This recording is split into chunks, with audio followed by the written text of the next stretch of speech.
Good afternoon, everyone. I am Debra Adefolalu. I'm the Chief People Officer at Micdee Designs. So we've been having our Micdee 3 anniversary week, and today is the finale. We're having the Young Professionals webinar. The theme is Young Professionals Building Depth, Credibility, and Relevance in Your Industry. So with me, I have three guests, and I would like them to introduce themselves. So I'm sure most of you saw the notice or saw this on social media. So you probably have an idea of who they are if you weren't already following them, or would like them to introduce themselves beyond what we posted on our social media. So you just tell us a little about yourself, your work, and in a minute or less, and then you tell us two quirky things about you that not everybody knows. Is that fine? So I think I'll start with the person who is smiling the most. Okay, that's Ben. I'll start with Ben, and then we'll go to Michael and then Miss Lani. Okay. All right. Hi, everyone. My name is Benjamin Dada, and today I work as a business manager in Softcom Limited. But on the side, I write and I run a blog. One interesting thing that has happened to me over the past week is one foreign blogger, is a tech reporter, asked to do a collaboration story with me. So I'm pretty excited about that. But then, what people do not really know about me, and I had said earlier that I am quite a fashionable person. I didn't really start out being fashionable, and that was largely because of funds, so I had to cut my coat according to my clothes. But I think now I'm at a place where I can, invest more in how I look. And, once my BS connects, it's all over. But on the side, I play video games, mobile video games. And every time I play games, my thumb hurts. It's very annoying and funny. So while I was in uni, I used to play FIFA and PES on laptop. But now that I'm not in uni, I play PES on my phone. But still, whether I'm using a gamepad or not, my thumb hurts. But I enjoy it anyway. So yeah, that's me. Yes. Thank you for that very informal introduction. So you've broken the ice for us. Michael, your turn. Please don't bring us down. I probably will. Hi, everybody. My name is Michael Awonowo. Hi.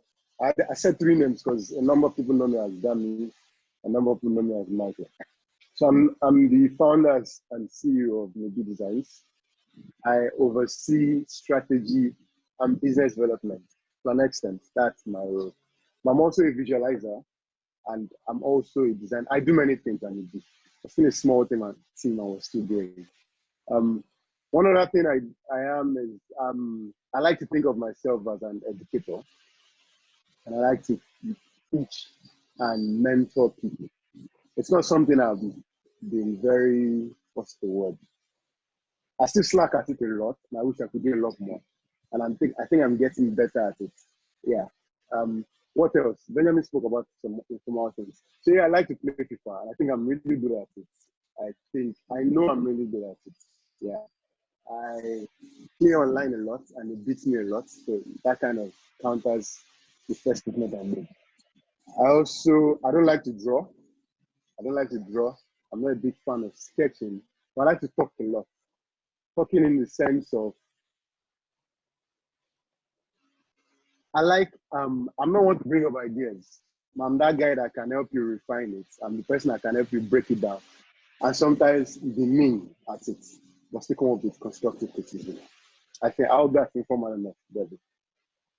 Yes, it's fine. Yeah. Okay, so Miss Lani, you're up. Hi, my name is Lani. So I'm a product designer and technical designer. I create products inspired by culture, and I'm also a design consultant. I work with brands to bring their intangible values to life. In terms of what's quirky, honestly, that's a struggle right now. I'm trying to think of something interesting, and I'm going blank. I don't know. I will say one thing that I like talking about. I like talking about pop culture, like I guess millennial sort of stuff, and trying to sort of I guess criticize, but also kind of like just get into like really interesting, uplifting about that kind of stuff. I'm really fascinated with I guess the conscious and how we value or how we see things nowadays. So it's not necessarily design related, but I like getting conversations with younger folks about stuff like that. So, yeah. Okay. Okay, thank you all so much. So I think let me check. We have a lot more people joining. Last I checked, we're 14. Okay, there's 13 of us. So welcome Moyi, Adeshola, AN, Afia, Miriam, Olufinayo, Simeon, Temitope, Tommy, and Wealth. Thank you all for joining. So okay, so we just had our panelists introduce themselves. So very briefly, I'll tell you what this conversation is about, what to expect, and we'll dive right in. So like we all know, there's a huge gap. This conversation is based on the premise that there's a huge gap between practice and school. So between academia and practical work out in the field, whatever field you're in, whatever industry you're in. So that's pretty much applies if you're a techie, if you're a creative, whoever you are, really. So even if you had a lot of like internships in school, you were exposed to working for people, it doesn't really, there'll still be a gap. And so you have to level up, you have to measure up, do quite a bit of that when you get out into the field. So that's why we want to hear from people who have spent, let's say, 10, 15 years less in their industries, and it already looks as if they already have mouths, you know. So, so thank you all for joining. Thank you so much. I can't thank them enough for being here today. So we'll dive right into the conversation, and we'll start. The first question I would like to ask is about how they got started in their industries. So I'm sure a lot of information will drop along the way. So the first thing I'll ask is, you can tell us about one notable, sure enough, you can't tell us everything about how you got started, your first job interview and everything, but whatever you think would be relevant for those who are listening in. So tell us about some of the notable events at the start of your career. And so tell us, did someone give you a head start? Did you have mentors? Do you believe in mentorship or coaching? And did that play a role in how you started out? So who would like to go first? Let me see. Eeny, meeny, miny. Ben went first last time. I think Michael should go first this time. Okay. How I started. Well, my background is architecture, so I'm going to try not to bash architecture as a profession because I tend to do that a lot. So when I started from school, obviously there was it's not a great profession right now. It's not a great profession to be in. When I came out from school, I remember my first interview. It was a Chrono Studios. And I went for the interview, assigned. I got the job, so that's what comes after. But so the first interview, when I went in, I got there very early because the interview was in Lekki, and I was coming from, what was I coming from? I think I was coming from Ikorodu. So I got there like around 8. Interview wasn't until 10. And I sat down for a while. So it was a Monday morning. Now, of course, during the weekend, there had been, I think there was EPL, there was Premier League. So I was going through like reviews of the matches that went through. I might have even watched some highlights. Like, I was just trying to be calm for the interview. And then people came in, and then people were like really serious. They're looking like they're acting really serious. And I was really, because that was like my first interview. I was playful, I was happy, I was jovial. I don't think I was taking it so seriously. And then I saw someone with a journal or an handout, like something about 50 questions you'll be asked at your interview. And as I realized, I had not prepared for the interview. I don't know the interview at all. And then I was going for the interview, and then there's some, we had some tests at first. I think I did that pretty well. And when it was time for the interview proper, I think it was with Hassan and what's her name? The interior designer. And so they were playing good cop, bad cop. But yes, Tosin. So I still wasn't taking it as seriously as I should. I was still calm. I think when they asked me, are you a team player? I think I literally said, nope, I don't like to be a team player. Because there's usually that person on the team that's not playing fair. and then someone has to pick up the slack. And then I think their facial expressions were like, really? So when I left the interview, I thought I had bombed it. I thought it was terrible. And then I think like a week later, Hassan reached out to me on Facebook. That was Hassan's CEO. And sent a message that I did really well. I was his favorite. And I'm like, oh, really? So I started interviews on a bad note, and he kind of followed me. He followed me throughout my career. And I don't take interviews seriously. I don't take myself too seriously. And I think it played a big part in, like, that was a lesson to me on not taking myself seriously and being chilled for. So it helps me with client meetings because I go in chilled, I go in calm, I don't take myself too seriously, and it hasn't failed me in that. So I think that was a good lesson to learn at the start of my career. Yeah, that's good. So cheers to Hassan for not being a too serious person, because that could have gone south fast. Yes. And you said you're not a team player. What? Are you coming to scatter our team? So yeah. So what about mentorship? Did you have people who, like, give you a kick starting out? Yeah, of course. So Hassan was one of them. Gave me my first job. I like to cite people that gave me my first job, people that gave me my first project. David Oyawe, Yomi of Softcom. But I don't have any mentors. I would say I was brought up well, but in terms of asking for help, I'm lacking on that front. So I don't know how to ask people for help unless I'm paying them for it. Okay. So I have mentors from afar. I have people that reach out to me on their own accord.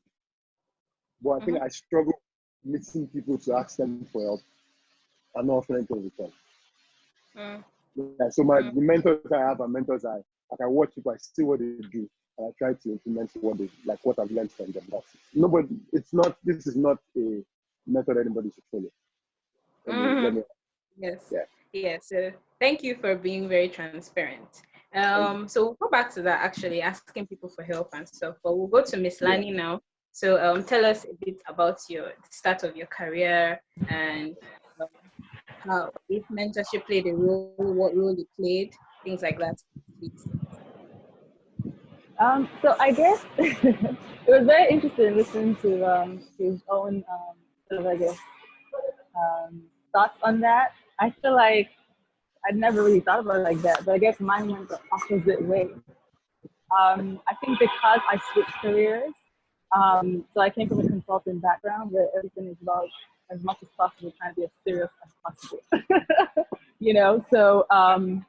So when I switched and went into design, I pretty much had that same approach.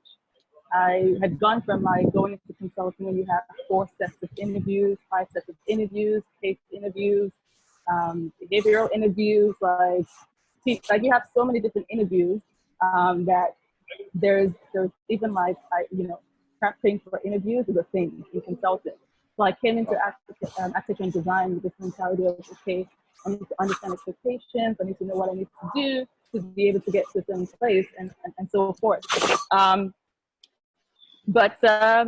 think I realized, I would say that it probably was not the best approach for some people because it's a much more relaxed industry, right? Doesn't mean that it's easier, doesn't mean that the work is easier, doesn't mean that it's less time, but the nature of the industry is a lot more relaxed. So that was interesting, that switch. But I guess to your question about, I guess, notable events, it's hard to say there was one specific notable event or anything like that. I think it was just a series of events. I think for me, when I was working for architecture companies full time, and I started to explore furniture design. And I think that it was, applying to different exhibitions. And in applying to different exhibitions, you meet people and they're asked you. I remember the first exhibition that I was involved with or took part in. It was very organic. It was a friend who had been showing some stuff and sketches, and they were like, "Oh, there's this thing you should do," and I was like, "Oh, okay." I didn't really think my work was that good or anything, and then I did it, and I showed up, and at that exhibition, other people were like, "So where's the rest of your work?" And I was like, "Oh, there's supposed to be a rest of the work." So it was a very organic, very gradual kind of thing. for me, I would say it was a series of events that really sort of helped in that sense. In terms of mentoring, I agree with you. I think for me, it's hard to say that I have, a mentor per se. I would say there are people that I really respect and really appreciate what they're doing. And so I agree. I think I also would say I have mentors from afar. It's difficult sometimes to ask for help. And a lot of times, sometimes people that you really respect, it also feels like they're really busy. And so you don't really know how to don't want to be a pest. Yeah, I remember one time when I was in consulting, somebody broke down like how much like a director's time was worth, like how much a minute of their time was worth. I remember that scared me. But also I was a lot younger then. And I think that's a whole nother conversation. I think that person kind of did it to kind of manipulate the situation. So that way you don't ever feel too comfortable going to like a director, and you always they manage the control situation. But yeah, so mentoring, I do think it's important. I agree that I do think people should try to reach out to people, get mentors. But I do have some people that I can reach out to, but I wouldn't say I have like a specific mentor. Also in product design, I think it's sometimes a little tricky. I think growing up, I didn't know many product designers, right? So it can be a little bit tricky in certain industries that are still sort of growing and evolving. So yeah.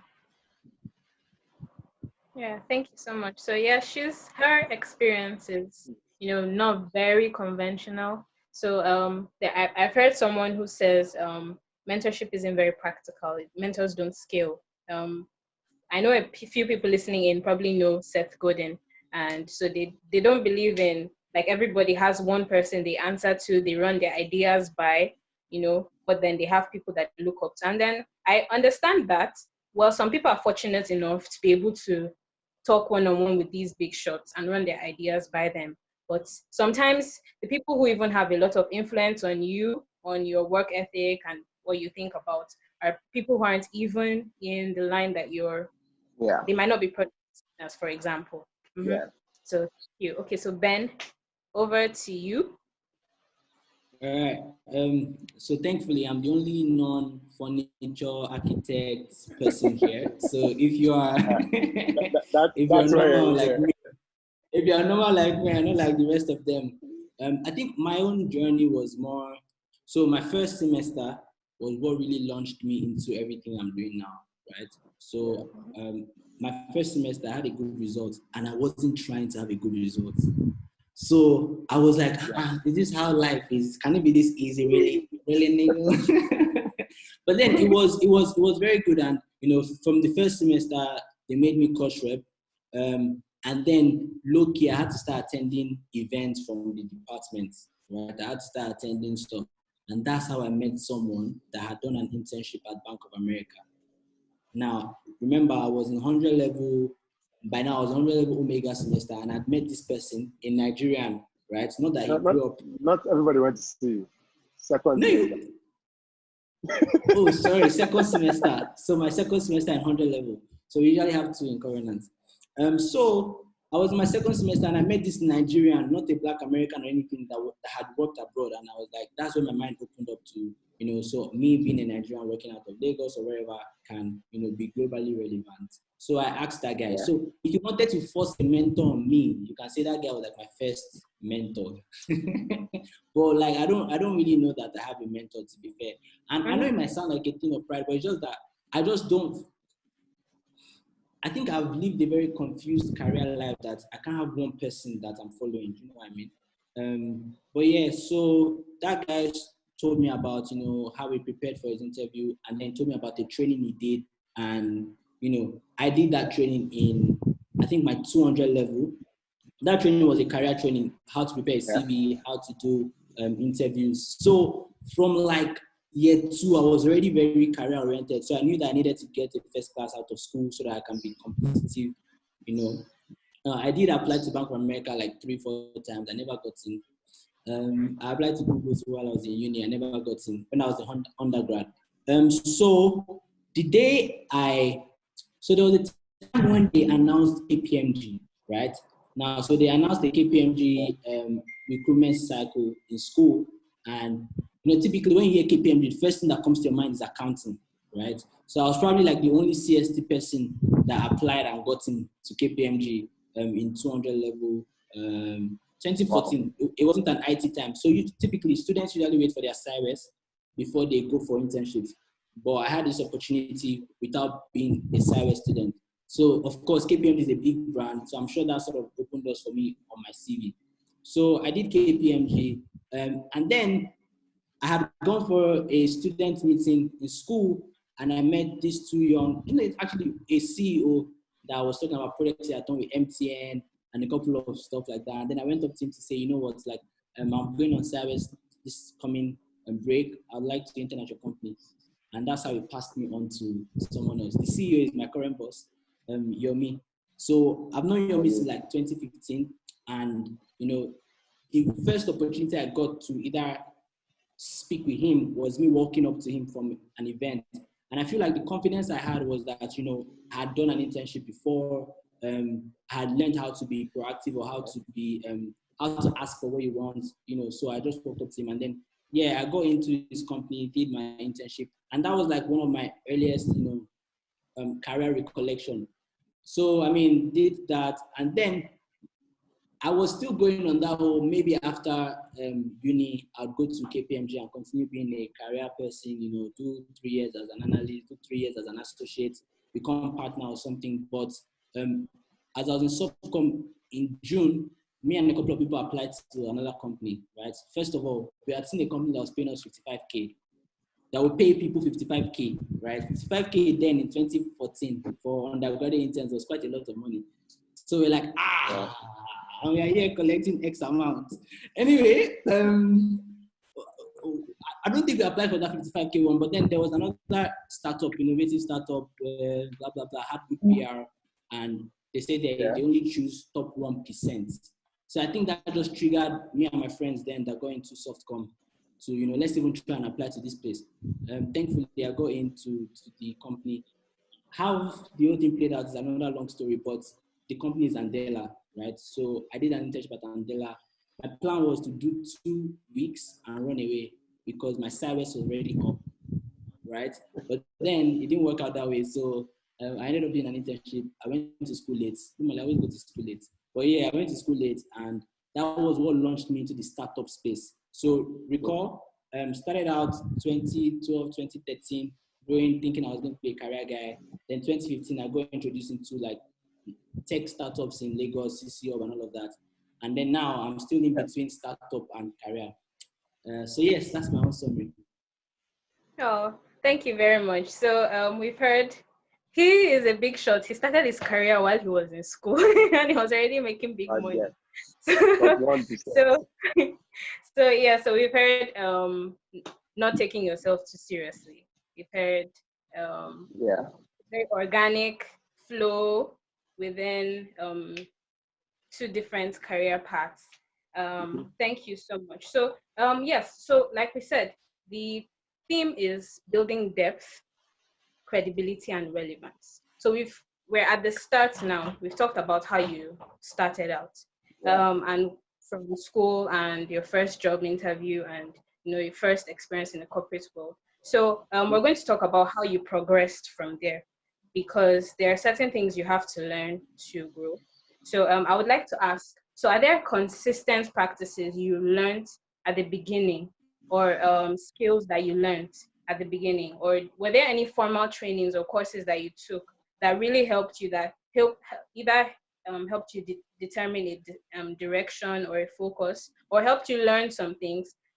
Some people call them soft skills, some people call them real skills. So there are certain things that will help you thrive in a work environment. So can you share some of that? Because I know there are different people listening. There are people who are in my age group, and there are people who are in Miss Lani's age group. There are people who are probably still in school and found their way to sneak in to this webinar. So we want to at least share something that will be helpful to everybody. So, okay, so I think I started with Michael the last time. I will start with Miss Lani now. So can you share with us some things that helped you progress and grow from that start to, until you got on a steady pace, learning and improving and experimenting and all of that? one of the things that I think is the beauty of this day and age that we live in, there's a lot of free ways to educate yourself. Sorry, I think you're breaking up a little. Can you hear me? Yeah, Okay, that's one of the, I think one of the great things of this times that we live in is there are many free ways to educate yourself about, gain new skills and so forth. So for me, it was Rhino. I would say that I basically learned how to use it through YouTube, and it was really helpful for me as someone who's been to product design, furniture lighting. So that's just one example. So whatever it is, whatever tools and skills that you want to learn, that you feel would help you progress, that would help you build a good portfolio, or either to present to somebody else, or even just for yourself, for your own learning, and just to explore. I think that the more you are eager to learn, and the more you leverage all the different platforms that have ways to, give you free education, I think you really should. I remember, because I remember I was, even though, I went to design school, it was a short fast track program, and also they did teach us a lot of good stuff, but I really wanted to sort of have a, hold on one second. someone behind you. So I really, hold on one second. I just want to make sure that I'm not in there. Sorry, I'm outside. Inside is a full house, so I couldn't even find a nice corner to have. Quiet corner. We understand everybody's working from home, so exactly. Quarantine with the family, so it's really interesting. But yeah, so basically, so I think there's a lot of free platforms out there that I think one should definitely take advantage of. YouTube, you'd be surprised how many things people are like giving out for free that I think when I was growing up, those were things you really have to pay for. So I don't know, I would encourage you to take advantage of those. So in terms of practices, I would say educate yourself. I would say networking also is important. So for me, going back to your previous question, I think networking has been more important than mentorship. Just kind of, even if it's just taking someone to coffee, or just asking them, can I please have a few minutes of your time? And sometimes you get rejected, that's okay. But a few people will be open-minded to just kind of sitting down with you and just sharing their journey. And like I think someone said earlier on, they might not have the exact role or whatever that you envision for yourself, but if you respect them and you can learn something from them, it's still a good way to go. great. Thank you so much. Okay, so can you go next? You're muted. Okay, yeah, sure. So in terms of key skills or practices, I think that training in 2013 really helped me because it was preparing us for interviews, right? So we learned a bunch of soft skills and even technical skills for the different divisions we might be applying to. So the interview preparation was quite targeted at these finance companies abroad. But then I learned how to prepare a CV. I learned how to interview, how to answer basic questions. What you realize is most times the interview questions are similar. And to be honest, like I'll tell you, one very big company in the world really just likes you to come prepared. And what that means is, the questions that are going to be asked, right? Tell me about yourself, blah, blah, blah. Practice, rehearse, and when you come there, be very articulate and sharp. So for interviewing, there's a hack. Even if you feel like you don't have enough experience, because I think that's something people struggle with. They feel like they don't have enough experience, their CV is going to be basic. I mean, my first CV was a page. Meanwhile, I had seen someone with 3 pages, 2 pages. So that training on, CV writing, interview preparation, or application tips in general should not be underplayed, right? It's really key. And then the second thing was, because that training was a selection-based training, meaning that training in itself brought together like top 1% people across Unilag, Unibadon, and all these places. So I was no longer thinking as a CU student, I was benchmarking with someone in UI who was on something over 7 points. Do you know what I mean? So I was benchmarking people in Unilag. I was I was keeping tabs with those people. And many of them were my seniors, many of them were ahead of me, but just being exposed to people from other ecosystems sort of strengthened how I also thought about my privileges and where I am currently. So benchmark with your colleagues is very important. Lani said something about networking being more important than mentorship. I think that's very true, especially networking sideways and below.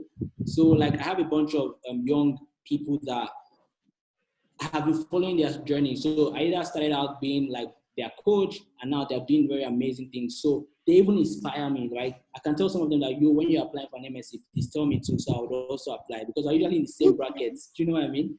So their own ginger and drive is also very contagious. Networking with your mates is such that when you grow, they also grow. And then if you need something that money cannot buy most times, you just call on favors because you already knew these people. So Michael is able to get me here because he's my guy.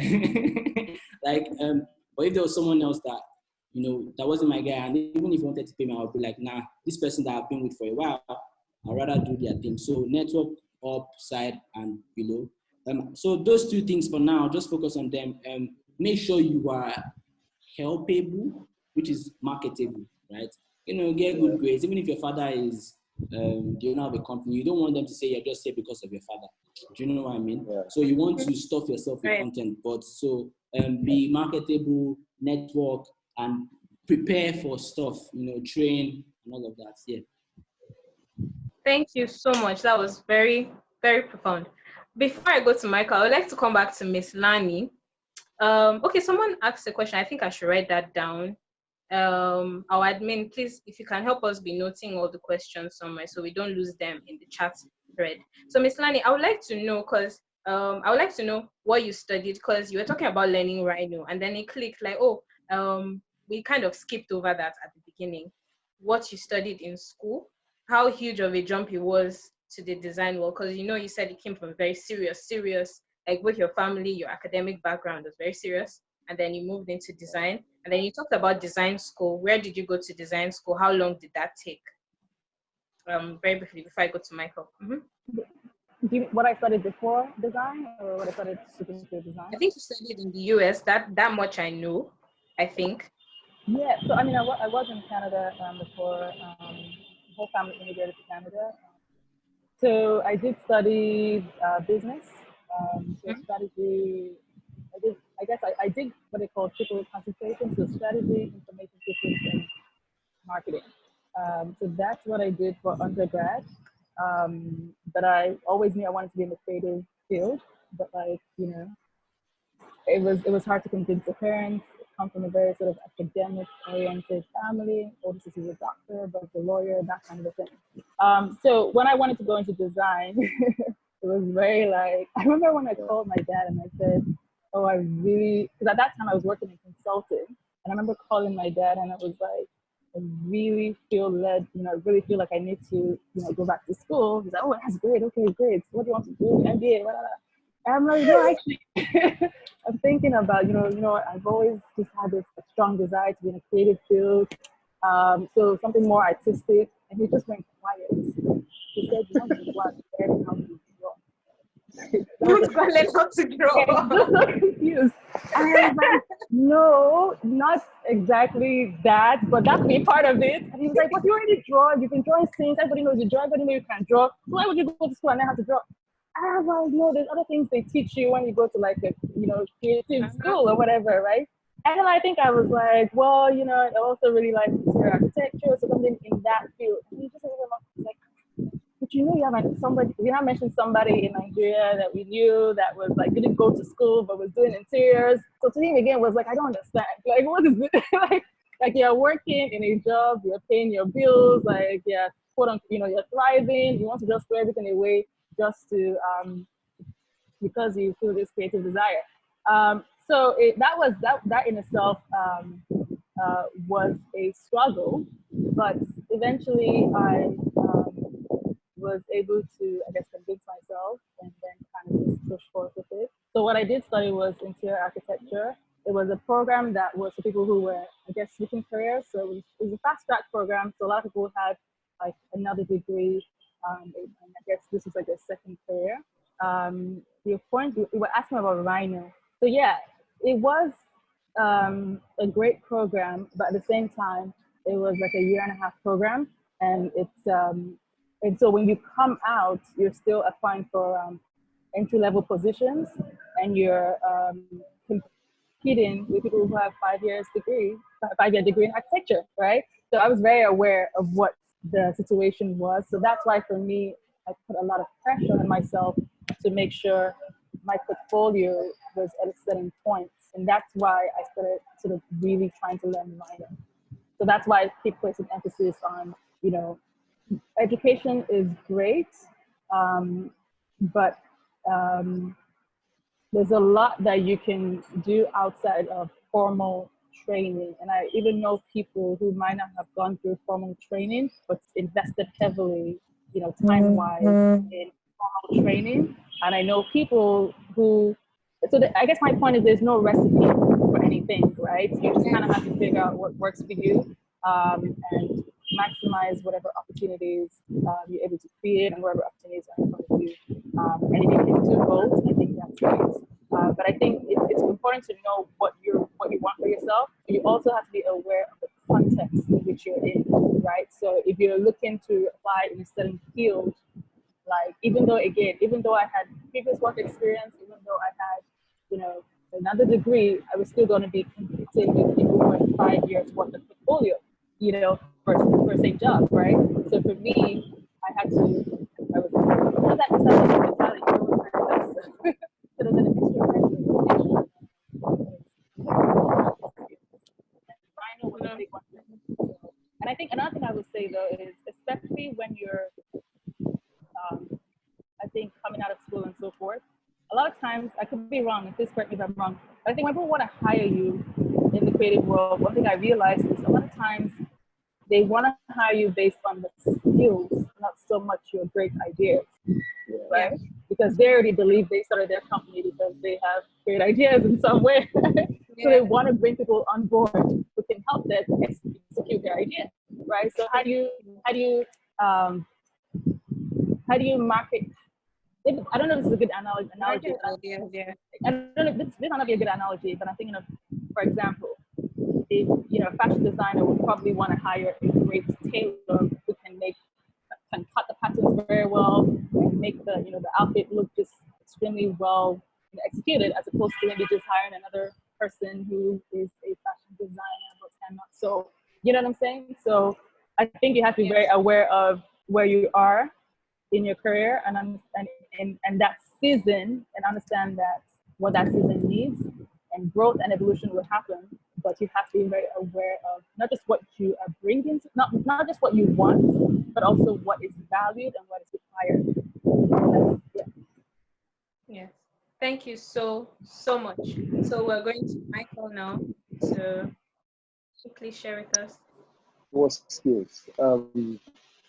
Well, I don't think I've had any serious formal training since school. I actually got tired with school in my 400 level. Okay, sorry, can you give me a minute? I want to announce something.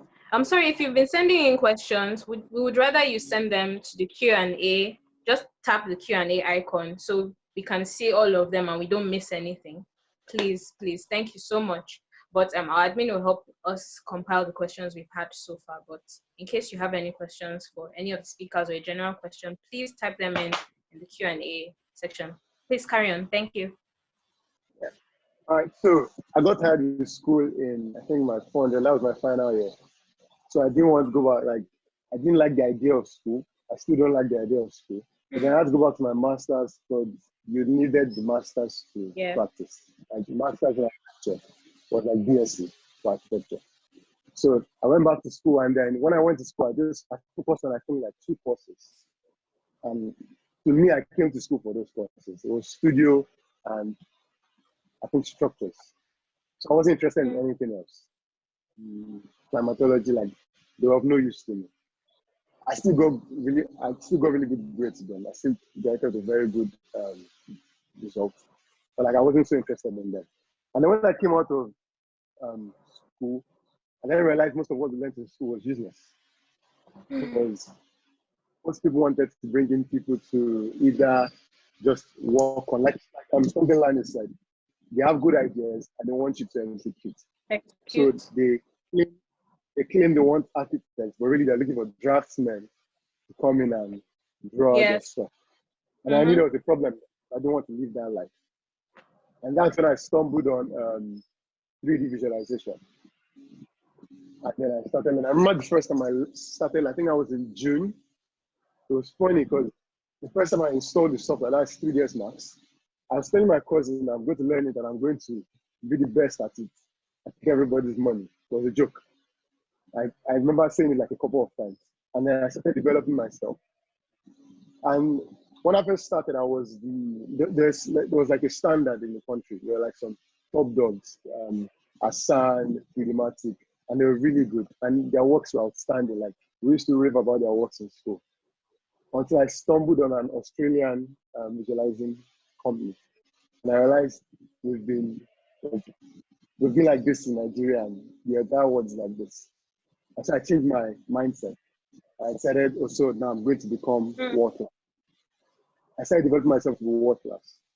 And so when I went for interviews, I stopped pitching myself as an architect. I started pitching the value of I can help you sell your concept better to your client. I can help your clients visualize their concepts much better. And so then I realized that was my, like Benjamin said, that was my arc. And then it made sense to me that no young person should be applying to and say your skill set is AutoCAD. You should apply to do something that no other person in the company, that you can boldly say, I'm sure no other person in this space can do this skill. So that was that. So when I work with FA Global, the owner is Ms. Anna Fisher. She's a former VP for RIBA. RIBA is UK's Association of Architecture. And I went in with the same mindset. And it worked. And that's when I knew my app was global. And so I started working for clients, and I started pushing a lot more people in school. I started talking to like students that were still in school and develop yourself. Yeah, it's good to know how to design. It's good to understand ventilation and principles. Forget that digital skill. Get that digital skill. So that's what's going to get you in the door. That's what's going to ensure that you threaten to leave. Your boss is going to offer you more because he's going to struggle to find someone as good as you. So now learning that I didn't go to any school, I'm sort of the person that I think I have a short attention span. So I don't like reading books in the entirety. I read the first, second chapters and I'm done. I prefer to read articles. If I'm watching a YouTube tutorial, I watch the beginning and I watch the end and I leave. And that was like my learning pattern, still my learning pattern till today. So like, it's also quite complicated when I'm communicating stuff to people because my methods are different from what the standard is supposed to be. So there was no, I can learn with a fixed method. But that also helped me in terms of entrepreneurship. When I was starting Micdee, when you read books on business, there are like steps you need to take to understand bookkeeping, to understand this. And I learned so many things at once. So I knew how to negotiate. I had some idea in marketing. I knew what to say to convince the clients. I was terrible booking when we started. Like I was really bad at that. That's out of it. But in the skills that required me getting that meeting with the clients, like I had those skills, and it was just from learning stuff, listening to people. Like I prefer listening to okay, for example, I don't know if number of us might know Chris Du. So Chris Du used to have a lot of used to give a lot of tutorials, a lot of seminars on YouTube, and like really short, 10 minutes, 20 minutes, the role plays, and that's it. And that was all I needed. That was how I learned, and that was my school, outside school. So if there's a way to learn, that's what works for me. Okay. Yeah. Thank you all so much. So I'm going to do a very brief recap because they've shared a lot of things, and I really do not like things to fall through the cracks. So I'll first share. Miss Lani talked about networking and exposure. She said something like networking is more important than mentorship, because really, if you look at it, it's sorry, did I get that? So She's for muted. me, yeah. So for me, networking has been more of a greater influence than mentorship. I just don't want to be quoted that I Yeah, said yeah. We understand. Yeah, because so for yes, some that's people, particular. right? Yeah, For some, I keep saying there's no recipe, right? So I'll yes. share what I. So in my situation, just like Mm-hmm, Michael said, mm-hmm, it might not have played a big role for us, but we're still encouraging it. We think it's very important. We sort of value in it. But for me, networking has been more important, especially like someone said earlier on, my career was kind of like zigzaggy, you know. So it was like networking with this person, learn about that field, and then being like, oh, okay, I like that, I don't like that, and then kind of moving around. So yeah, mm-hmm. sorry to Okay. jump in, but yeah. Yeah, no, no, no, it's okay. So yeah, social capital, if I can say that, social capital, whether it's people you look up to or your peers who you're growing with, then Benjamin took us a bit professional. He talked about posturing yourself, learning how to format your CV, communicate. It's not about the length or the number of pages your CV has. You're communicating competence. People realize this is someone I need on my team and they will hire you. Whether you have one-page CV and get into PMG, or you have a 3-page CV and still don't get in. So, so okay, yes. Moving on. So yes, he talked also about learning from your colleagues. That's something I have learned as well. I went to a different school, and then I have many friends who I know from. Many people think I went to your school. If many people think I went to see you, and I didn't go to see you. Let me just give that disclaimer. So if you see me on Twitter and you think I went to see, I didn't go to see you. Then Michael talked about um, should I say world class? Yes, he did. I think that's how I should summarize his own as world class. Because honestly, when 3D started gaining traction, Revit and 3D Max, I think I was in my second year or so when the buzz started. And right now, 3D visualizers are almost a dime a dozen. And it's almost like people who do logo designs, and then they're always like, who are these people always coming up with these templates? Like, it's like you guys have these preset templates, and then the work is just whack and everything. So almost anybody can learn to use software. Look at Miss Lani. Miss Lani didn't study design. She didn't start out design, and she went to learn Rhino. So almost anybody can learn to use software. But really, it's learning methods and looking out for doing something that not everyone else can do. Because if you're going to come, you're pitching, you're trying to sell yourself to a firm, and everybody there already knows how to use software, but not to communicate ideas the way you would. So if you're not giving them a reason to hire you, really, you're not going to get um, in the door. And then he said something about getting yourself in the door. And I think as we move on, we're not just looking at getting yourself in the door, we'll be looking at how to get yourself a seat at the table, because that's where influence is. That's where you can now share ideas. That's where the things that you have been thinking on your own, the things that came to you when you were in the shower, that's where you can now begin to pitch them to people, because everybody has great ideas, but then if they never leave your head or your laptop, it's kind of frustrating as a creative person or as a tech person. So sorry, I don't know how many participants, how many people we have. Okay, we have about 30 people now. Thank you all for joining. When we started, I called everyone out name by name, but I can't go back and do that. But thank you all for joining. So we'll be moving on now. We're supposed to go on a break, but we have a lot still to cover. So now we'll be talking about other things you had to learn. For example, finance management. This isn't something we're taught in school. It's not something that is traditionally taught in our environment. For example, people who grow up, except if you grow up in a family where they'll tell you, oh, take a colo and put money inside. That's pretty much most, except if you grew up in a very entrepreneurial family. Like people who grew up who are from the East, I know that they have that advantage most of the time. So except for those cases, so we don't really have a straight way. Oh, people say start a summer job or get yourself a piggy bank or go out and start a lemonade stand. All those things you see on movies. So we don't really have that in our, we don't have that. I wouldn't say we don't have it, but we don't have it a lot. So many of us had to learn these things on our own. So finance management, leadership, hiring and team management, collaborations and partnership. You can just pick any ones that you want to share on, really, because there's a lot to say, and really we cannot munch all the years of experience into just a few minutes I'll be given to talk. But please just share with us what you think would be the most important.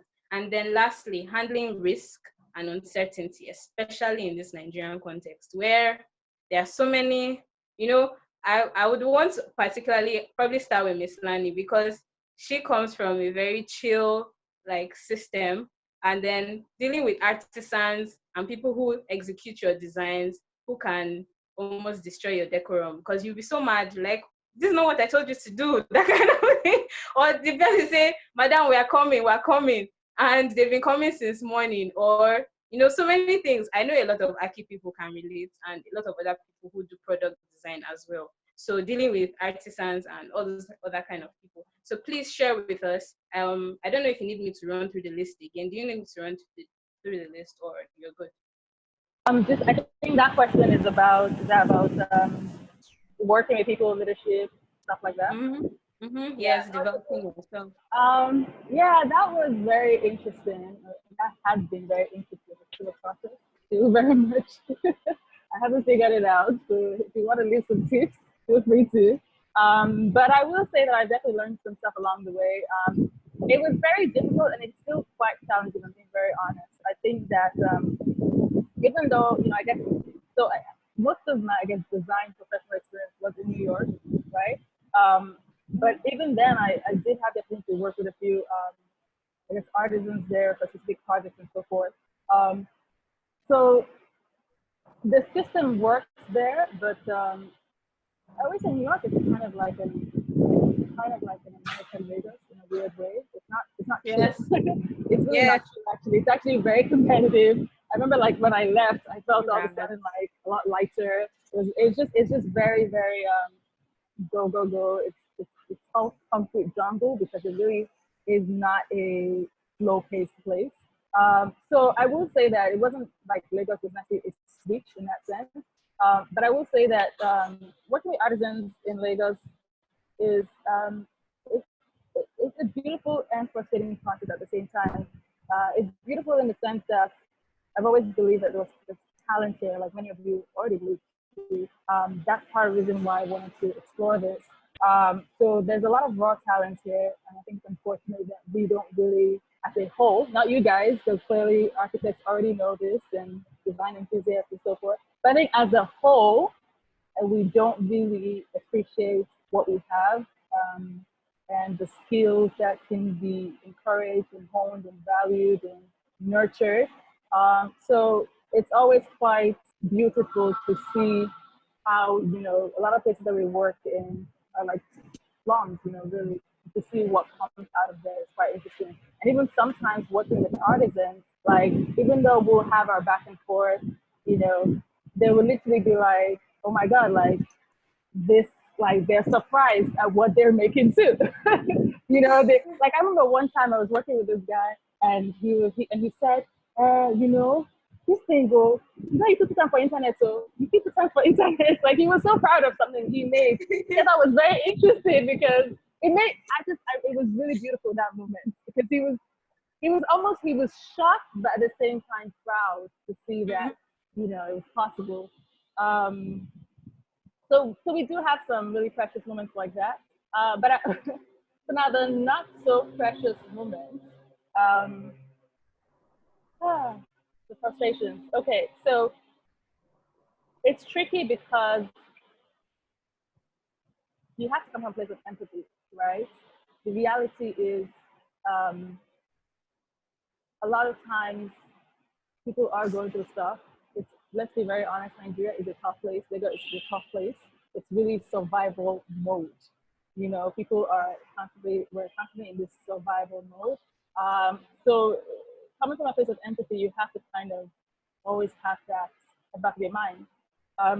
But how do you also run a business that has to thrive, that has to be sustainable, right?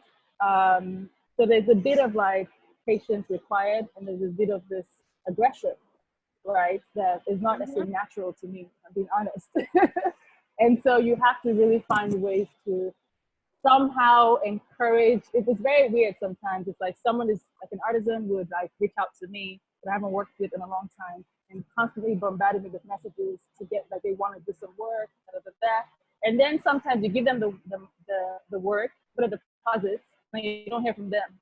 And you're like, I don't understand. So now you're begging and encouraging. You become like a motivator or something. You're now trying to motivate and encourage the person that at one point was reaching out to you. So it's the psychological part, the emotional, mental part can be quite draining.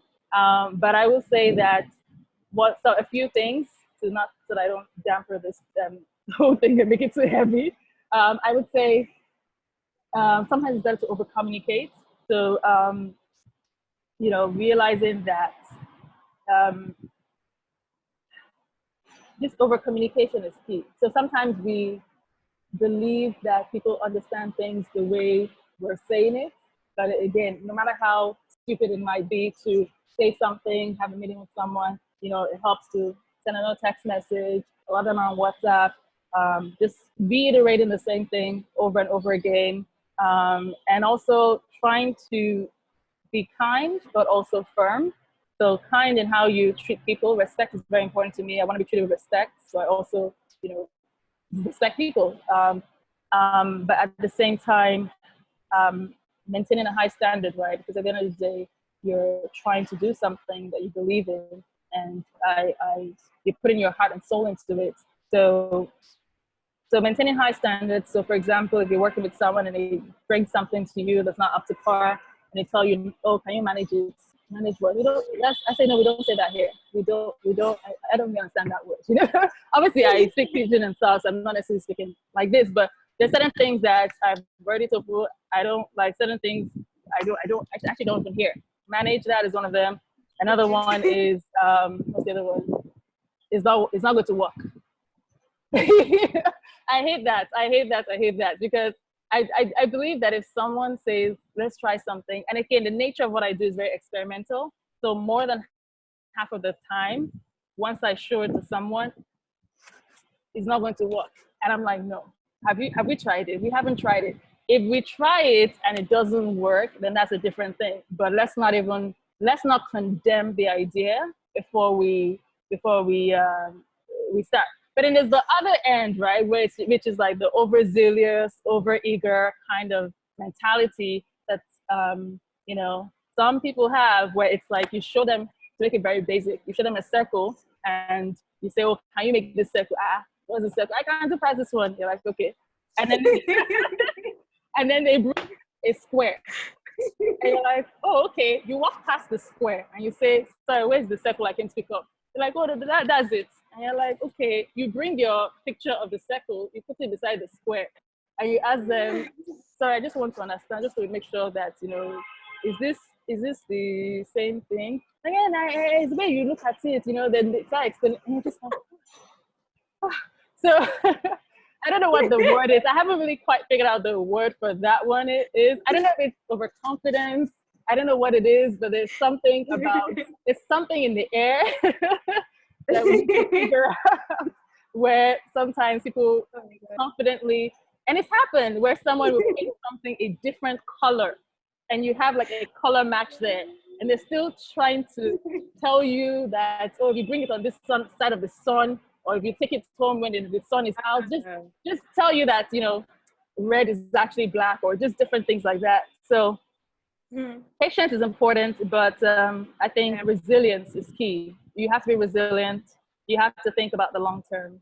And so I guess what I'm trying to say is you have to train the people that you like and sort of take them along with you and understand that you all need each other, right? So it's a mutually beneficial relationship.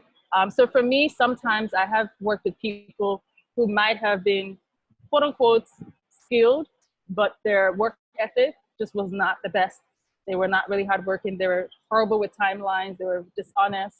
And then there were people who I felt, okay, were pretty good, maybe not as good as that one guy, but they always pick up their phone call. They wouldn't just disappear. And so those kind of people, maybe you realize, okay, if I continue, I might have to do a little bit more prototypes, but you have to realize what's important to you as a designer and business owner. Is it somebody that you have to be chasing and having problems with constantly, or someone that, they just need a little bit more help in certain ways, in certain areas? So those are some things I'm learning. Sometimes the soft skills and the personality is as important as the technical skills.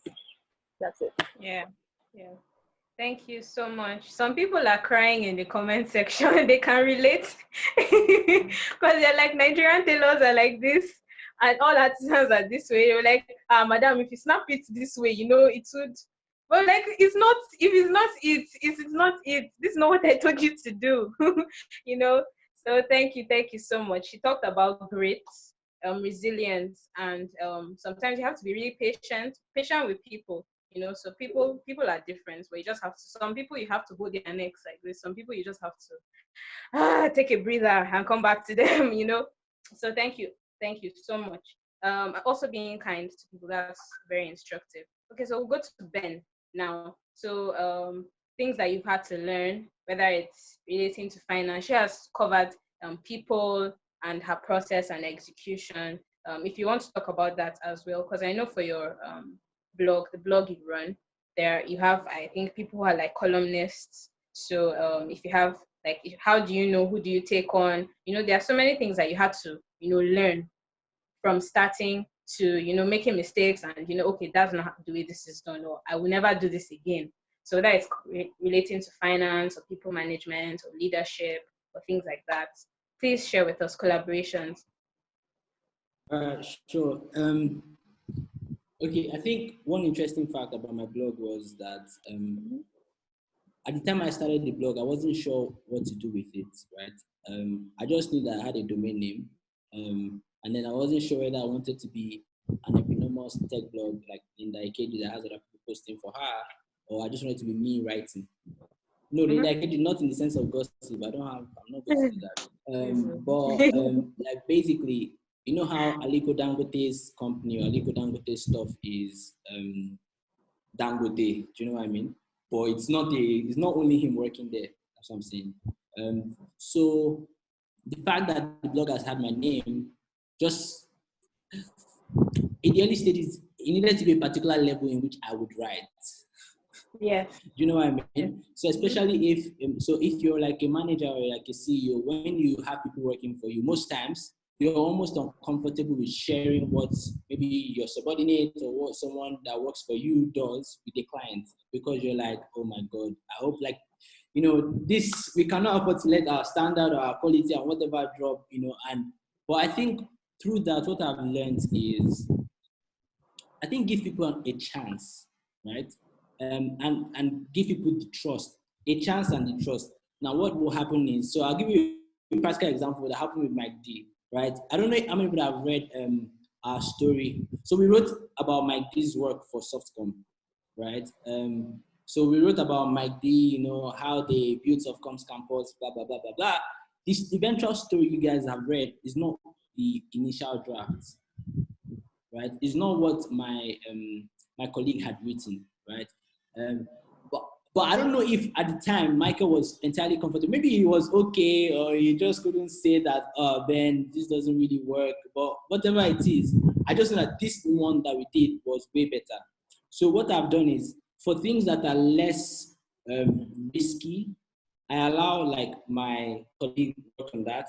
But for bigger things, I try to make sure I'm more hands-on on that one. So that way he owns those smaller parts of the businesses. But of course, it's not going to be smart because everything has to work together to fit into what we present to the outside world. But that way he has ownership of his work. And of course, rewriting usually carries your name, except when it's a teamwork or you decide to name it in a different way. But so if you're leading a team, you usually want to give people autonomy and ownership. But of course, to the degree in which they have grown to learn about the business, to learn about best practices. So we started doing things like editorial style and all of that. But anyway, to speak more about leadership, I just wanted to say two things. One is, of course, John C. Maxwell has said leadership is influence, right? But if you break down influence to mean authority or to mean an argument, you see that leadership is influence, but when you argue, the way you influence people's decision can be in three parts. You can influence them from authority. That means you are the authority, you are the expert. So for instance, if I'm going to influence my writer's decision, I'm more of the expert because I have 5 years writing experience. I've just written more, right? So, and then I'm his boss. think. So that's also authority. So I can argue, and then when I say things, I don't need to go back and forth too much. That's one, authority. When you argue from logic, you present a premise. We had an argument about where should we put punctuation mark in a quote. So should we put the punctuation inside the quote or outside the quote? You guys can debate that out in this group chat. But arguing with logic is simply saying these are the premises and then this is the conclusion. And then when it was time to, because we couldn't come to a final conclusion because British people and American people have different ways in which they argue about where to put the punctuation. I just said, you know what, for our blog, for our business, we will put it this way. So arguing with logic is not always the best thing to always use authority and be doing veto power every time. You're not Abacha or any authoritarian leader. Or at least for me, my style is more participative because I want someone that can go back and forth with me. Let's fight, let's argue, let's discuss, right? And then the final thing is facts and numbers. So, because your job is to influence people's decision, don't kill their voice. Like, don't kill their opinions. Don't influence it influence it in a very logical way, in a very intelligent way. That's one. The second thing is people follow vision, right? But then they also follow the person, right? The carrier of the vision. So I can tell you, see, what we want to build on Dada Ben blog is, the greatest tech blog Africa has ever seen, blah, blah, blah, blah, blah. But then this person that works very close with me looks at my lifestyle, looks at the things I do, how excellent am I in it, what are some of my values, my personal values that always, that will sort of rub off on, the blog. Do you understand? So as a leader, do your job, right? Your job usually is, make money, make sure nobody is lacking salary and all of that. Your job is win deals, and winning deals, of course, it takes the effort of team members, and then you're just going to be like a figurehead that is saying what your team members have worked on. But your job is also to make people happy, to hire the right people so that your colleagues have good people to work with. But as a leader, do your job, and if you do your job, you'll have less time to micromanage. Do you understand? So that's something I've had to learn. Then to quickly answer your question on the Q&A, you asked about, people that are interested in consultancy, how do you get that exposure so that you'll be hireable for top-notch companies? So I'll say to you that with work, it's more about transferable skills than just industry knowledge. So I can be, like, for instance, you're an architect by training, but you're working in HR, right? How did you manage to do that? Do you understand? So what I would do is for any particular job I'm trying to get, I just look at what are the skills that are required. For consultancy, I can say there are like 3 major skills: presentation, commercial awareness, and persuasion. So presentation is, both your oral presentation, the way you dress, the way you look. Usually they want to hire people that are very good looking and attractive. It's like a sales job, but it's not a sales job. Commercial awareness is, do you know what's happening? So that's why people are saying McKinsey consultants are in soup, because COVID-19, how is it going to affect the client's business and all of that? Do you know what I mean? And then there's persuasion. How can you communicate to people in a way that they buy into it and think it's their idea? So anyway, whatever it is, just look through what the skills are and figure out areas of your life or other experiences you've gotten can, prove that you have these skills. And people have made jokes about, if you're a firstborn, you can claim leadership skill because you probably had to lead your siblings, you've had to direct the operations, or you sweep or mop. Okay, how did you come about deciding who to sweep, who to mop? Oh, this one is taller, so you can sweep and remove cobweb from up. This one. So basically, like, you can really make anything fit. And that's why even when it comes to people talking about being a washman and saying I was a submersive engineer, you know what that means? Like, you just put plates inside water, you submerge plates inside water, and then, you say, so basically, like, it's packaging, right? Everything is packaging. So that's to answer your question. I'll stop there for now. If there are other questions, I'm happy to contribute. Thank you so much. That was very insightful, very funny. Okay, so move to Michael now.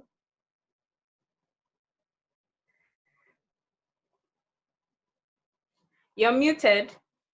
Yes, sorry about that. So I said there are a couple of things I could have spoken about. I think Lani covered the aspect already, and Benjamin covered the excellent aspect. I think one, so I worked with 2 firms before I started Micdee. Sometimes I worked with 2 bosses. Now there are two different types of bosses.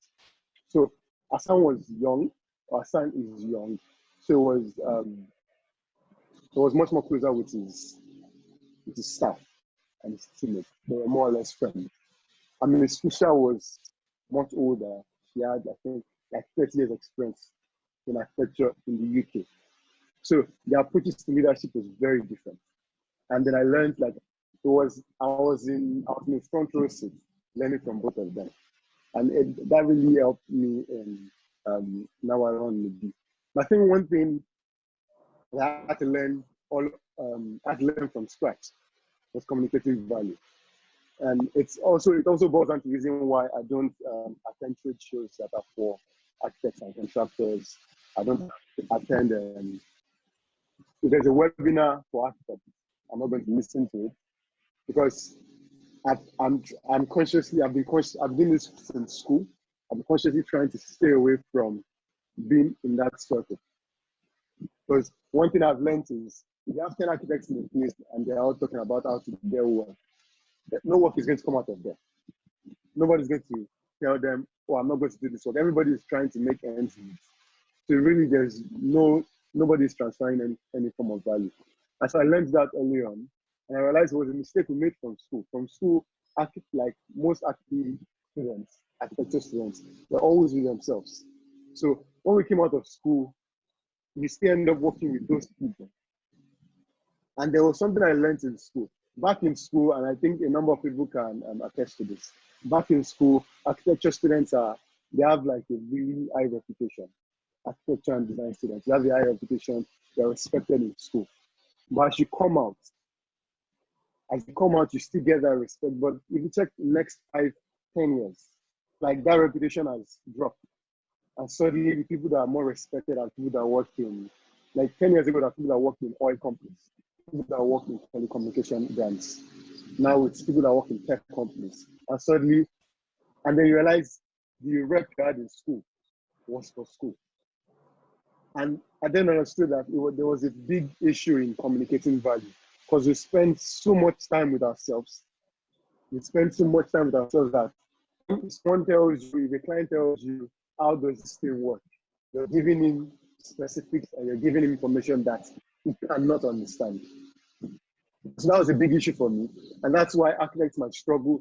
You go to an architect's Instagram page now and you see 300 likes. And you go through, you're going to see there'll be fellow architects. And I knew that was a problem. Because yes, you might be popular, but you're going to be hungry. And the idea of star architects also I think was a negative in the sense that people wanted to be star architects. Everybody went to school to come out and become a star architect. And the reason why they are star architects is because they're few. If everybody's a star architect, then nobody's a star architect.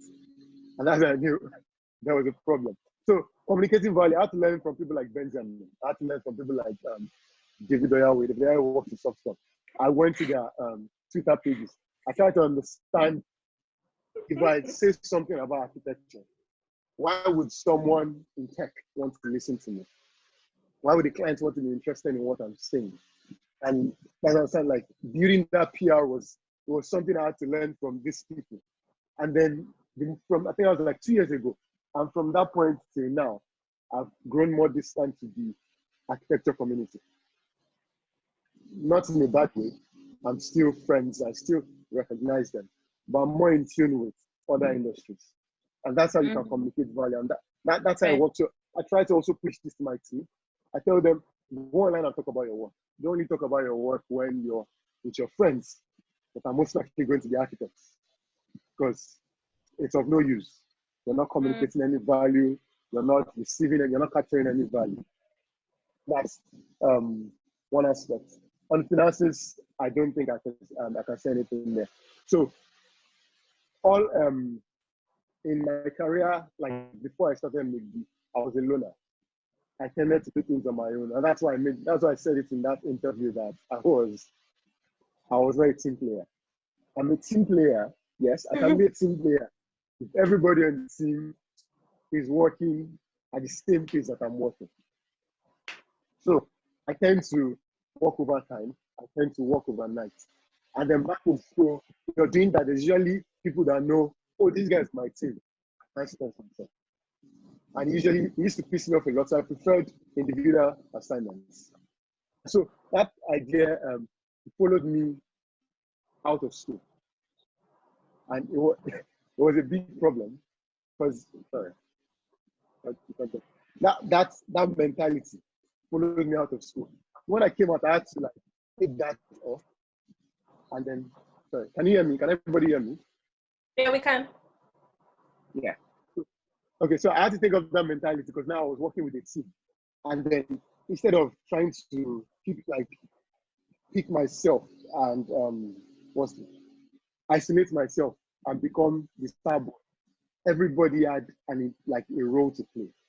So if someone wasn't doing something well, instead of taking charge in quotes and doing it, I rather explain and tell them to do it. And so that's helped me the kind of like the ways I work with people. It means that I've had to trust people. So if you ask me ideas of finances, I don't have any ideas on that. Because I'd rather bring in an expert to do that. I trust them to do the work. That's helped me in my work. When I bring in artisans, I tell you what to do. And I expect you to do your best. Do your best, learn as much in developing yourself to ensure you meet a standard of excellence. And I'm not going to pursue you. There'll be room for leeway for you to make mistakes and learn. But if you refuse to learn, then I have to cancel you. And so that's my mentality to work. And it has helped me. So for me, my team in Micdee, everybody knows what they have to do. Everybody knows what they have to do. And the max I can do is maybe show disappointment if you don't meet the mark and expect you to learn on your own. So I think these are some traits I had to learn on my own. And I had to learn this by watching industries, other industries. For example, Yomi Adeoye. Yomi is the CEO of Softcom. I realized something. If you're going to manage a team of 1,000, you can't do everything. You're going to scale your business, you can't do everything. And I didn't want to build an architectural firm, the Acton staff, where I wanted to do everything. So I watched Yomi. Yomi was, I don't know how many people he's managing now, but I know they're more than 200.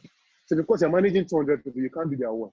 So max you can do is do your own work and inspire them to do their work. And so I applied that to Micdee now. We're just a team of 9 or 10 now, and I applied to them. I'm not going to do your work. I expect you to deliver your work. And there's something I learned from Benda Hoffman. At a point in time, that's a CEO of LinkedIn. He employed in number two. And he told that person, if you need to take a decision, you don't need to run it by me, because that's going to waste time. Except it's going to destroy, not destroy, but except this decision, if it goes wrong, it's going to cost us more than 20% of the business. Then you don't need to bring it to me.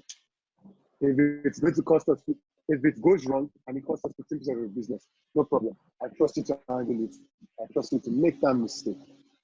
And so I didn't learn that from any architectural firm. I learned this from someone in the tech industry. And so I've drawn parallels from different industries, and this is a mindset that works with me. That's my leadership style now. Yeah, I think that's it for me.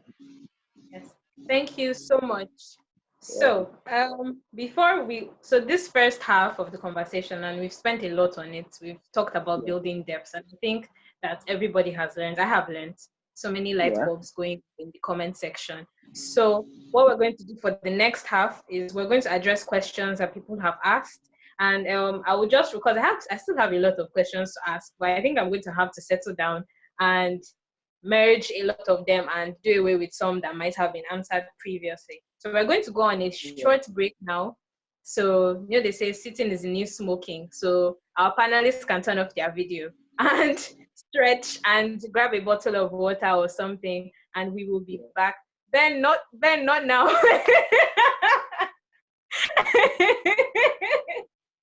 So you can turn off your video if you need to stretch, bathroom break, whatever you need to do. If you haven't typed out your question, now is your chance. We're going to try and take as many as possible. I hope we will be able to cover all of them because we do not have a lot of time So How please, many minutes thank you for is the break? 5 minutes. 5 minutes. 5 minutes. 5 minutes. Yes, thank you. Thank you.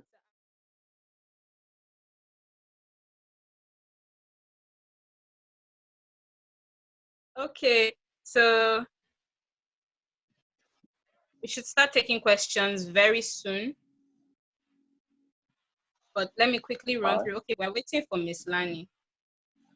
So last window of opportunity. Any question that comes in after 3:36, I won't read it.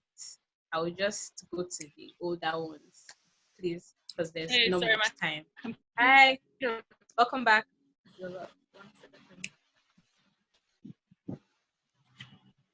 Welcome back, everyone. So okay, so we're going to the second half. I'm sure she can hear us, and if she can't, she comes on. I will ask the question. So let's quickly run. So okay, we're going to building credibility and relevance in your industry. So I'd like to start with some notable accomplishments that you have had. For Michael, it has been Micdee's work being featured on Arc Daily. For the Archi people in the house, you know Arc Daily is like the biggest of the biggest architecture publishing websites in the world. One of, and okay, I think someone is saying, can everybody hear me? Can everybody hear me? I think someone messaged just now. Lani says she can hear you, but her PC froze. Sorry, can you hear me now? She can hear you. She can hear you. Oh no, I think my own volume is. Sorry, pardon me. Let me try and resolve whatever is problem.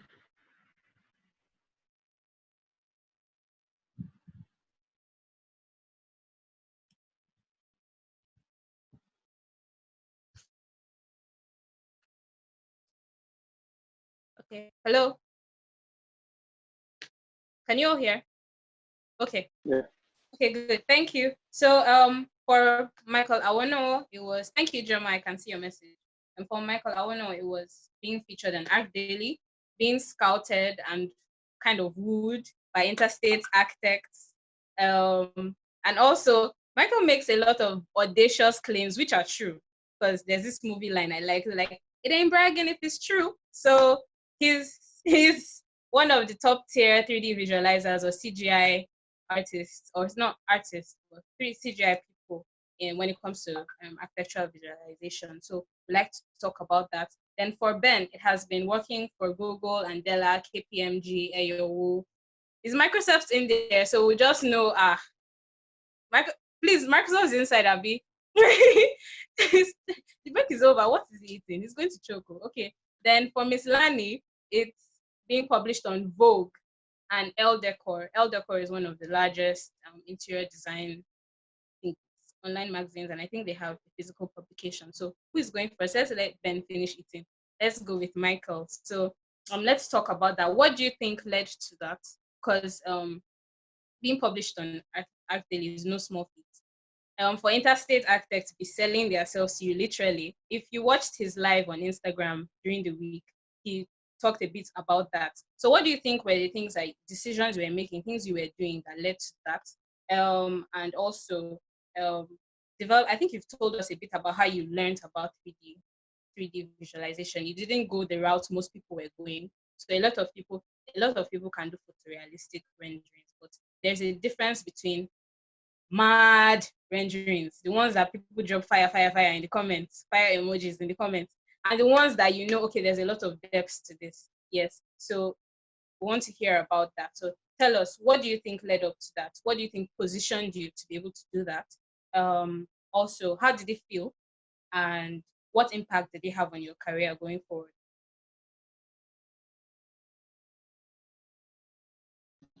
You said? Yes. So I would say I think most of it boils down to personal development. And let's say I challenge myself a lot. Like for example, when I was telling my cousin that I'm going to be the best, I'm going to take all like a joke. I meant it. Is everybody frozen? Just can you hear me? So Benjamin's screen is frozen. That's why I'm worried. Can everybody hear me? I'm sorry, I can't. If everyone can hear Benjamin, him, can you you can hear me? carry Yeah, bro, I can I hear think you. there's something wrong with the sound. I have to look at my earphones. I can hear you guys Okay. though. Can you hear me? Yes. So it was more or less just personal development. I put a lot of I challenged myself a lot to be the best. I said it to myself once that if I'm not going to be the best at something, then I'm not going to try. So for example, when I was back in school, my master's, like I said, I went to study studio master's. And I said it to myself that I must be the best at this. And there was a time, maybe I don't know if Moya is here. There was time back in school doing my master's in one of our studios where normally there are a number of things you have to take to for your juries, for your defense. And I didn't take like maybe half of it. I got a C. And then I think the school then came up with a number of people to go for a competition. And so they came to meet us to ask us what we thought about it. And then my name wasn't among them. And then like someone in my class stood up and was like, I don't understand why Dami, that's me, Matthew, why Dami is not on that list. That his argument was studio last semester, I got a B, Dami got a C. I don't know how that worked. Like Dami even did my work. That was his argument. And like that's how much honest I put on myself to be the best that I can be. So now there's also the aspect of communicating value. Softcom's office is a wonderful office. Like I said, it's a great office. It was not the best office in Nigeria last year. I don't think it was. But depending on how we communicated the value, it meant a number of people saw the value we put in. People that were not even architects, tech enthusiasts, people in different industries saw the value, and that's how Micdee gets the traction he gets on Twitter because of the way we communicate. Benjamin is smiling because he played a big role in it because of the way we communicate it, and that's how it's that method we followed up until now in the way we speak, the way we communicate what we do. So aside from doing good work, communicating it was important. For interstate, I was just understanding why value was important. I understood I had the skill, had the 3D visualization skill, and that it was going to work for any industry. Now, interstate, for people that don't know, is one of the biggest architectural firms in Nigeria. They built Civic Towers, one on the island. They built the First Bank, they built Central Bank in Abuja. So they've done a lot of projects. And then I went in there with the mindset that you need me, Fashi. You need me, I might need you. And there's a lot more. There's a bigger. There's a lot of background to that. I don't want to go into that. What year was this? This was 2017, January of 2017, and I was still at FA Global. Let me just say the background. I was at FA Global and I had a good job. I just told my boss that I deserve more than anybody else as salary. I should increase my salary. So I was still learning the ropes of communicating value and the benefits of it. And then I realized the number of my colleagues were not that lucky. And I was saying like there's work. I remember like there's no work. So I started applying to firms as an experiment. And Interstate was one of them. So Interstate reached out to me. I went for the interview. Interview went well. It was on my way back from the interview that I said, oh, I need to start with it. I didn't start like 3 months later. It was my way back. And so they sent an offer and I didn't accept it. And then the MD called. He asked for a meeting. Now the MD is a big man. I think it's maybe Tony Ladiga or something. He's a big man in architecture, like that's Nigeria, across the country.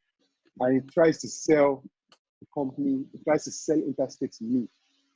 Now it was supposed to be reverse psychology. You need us, you can grow here, you can develop here. But in my mind, I understood like for you to be telling me you don't need me, like if you really do not need me, you do not need to set up this meeting. And he says that I think they bumped the salary up again. And I said I'll get back to them, and I didn't get back. And then I don't know, there's the MD and there's the GM. So the GM called me to sell the company again. And that's when I knew, okay, so I have a skill that is legit. Yeah. But I don't want to work for industry. I want to use this skill on clients. And so it's like that that Thanos part in Avengers where it says, I'll do it myself. I quit and I said, so I'll do it myself. And I started Micdee. And that's how Micdee works. So the art daily aspect, I can't say like the art daily, normally people write art daily, but I haven't said this before. They reached out to us and they asked to publish. They saw a render that I did in 2017. Like it was so good that they thought it was a real project and they wanted to feature that project. So I had to tell them, well, that's not a real project. That's a render. I'm like, oh, okay, do you have something we can publish? Like, yes, stuff. So normally people reach out to us, but they reached out to us and asked to feature us. So how did you feel? Normal. It's on to the next part. No, it's not pride or anything. It's just on to the next one. So that's it for me. Yeah, thank you so much. So Thank you. we'll go to Ben. Welcome back, Miss Lani. She could hear us. She just needed to fix a few issues with her laptop. Thank you for rejoining. So we'll go to Ben. Tell us about how you got a spot at Google and Dada Adeoye, KPMG. Okay, I think you've talked a bit about KPMG before. And I think there's a Microsoft somewhere in there that you're not telling us about. So if Microsoft is there, you can also add that. Softcom, I think TechPoint, all of them, Sha. Okay, so I mean, some of the companies I've worked for are definitely one of my own biggest achievements, especially as someone that is trying to be a career person in some sense. So I think for Google, that's like my biggest because I had applied 3 times. It was on the 3rd time I got it. So what happened was I applied as an undergrad, but then I didn't get in, and then I applied when I was doing my MSc in the UK. So I finally got a chance for an interview, and by that time I had like 3 years plus interview experience. So in some sense, I was very comfortable with interviews. However, just know that when you're applying for a job, it's not really about how good you are. There are some other external factors that sometimes influence decisions, and you don't need to take it to heart too much. Anyway, I did my interview and I got the offer, and I was super excited. Even though I hoped that they would just tell me to work in Google UK, but they brought me to Nigeria, so they paid like relocation bonus and a bunch of stuff. So yeah, that was a very good experience for me, and that was a very big deal. But then I think in terms of, if I'm saying how does it feel, of course it feels very good. I mean, I was just excited because at the time when I was in my MSc, I had gone late, so I went for MSc to confess, to flex, right? I was in Nigeria, like I've been in Nigeria for a long time, and I just wanted an opportunity to go outside the country again to go and enjoy my life. So, and then I had like a sponsorship, so I went for my MSc to flex. So this Google job was a validation for me that at least the MSc was not a waste in some sense, because I imagine that if I wasn't an MSc student applying to work at Google, it might have been harder for me.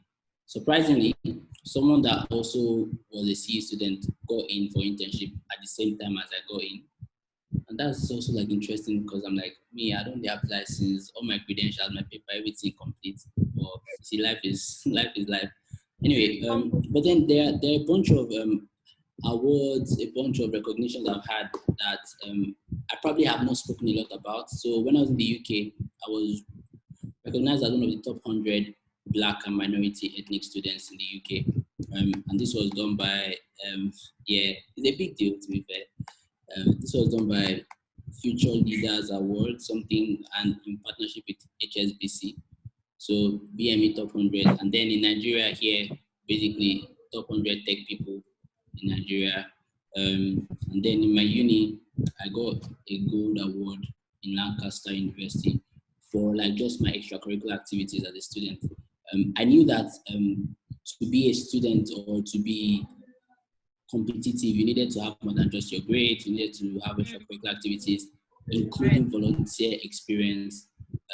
So I just tried to arrange my life that way, and it worked out. And then last year, finally, I was recognized at my place of work.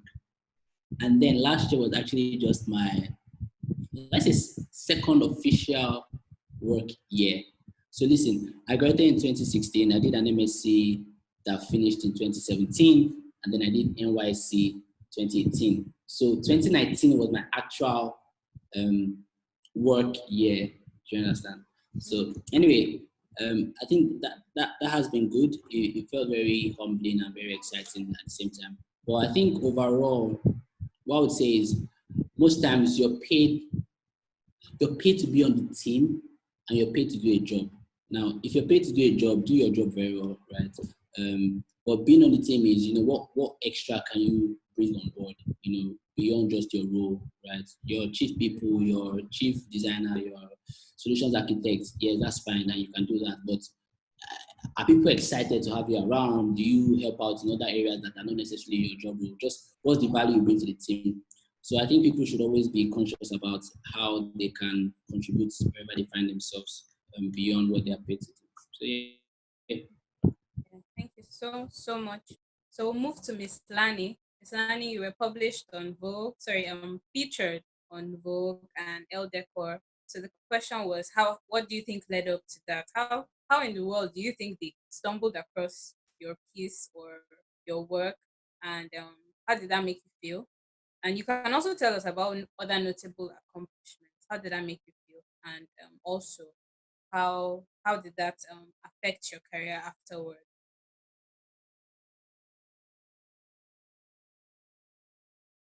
I mean, it's always great you always feel good when someone acknowledges what you're doing.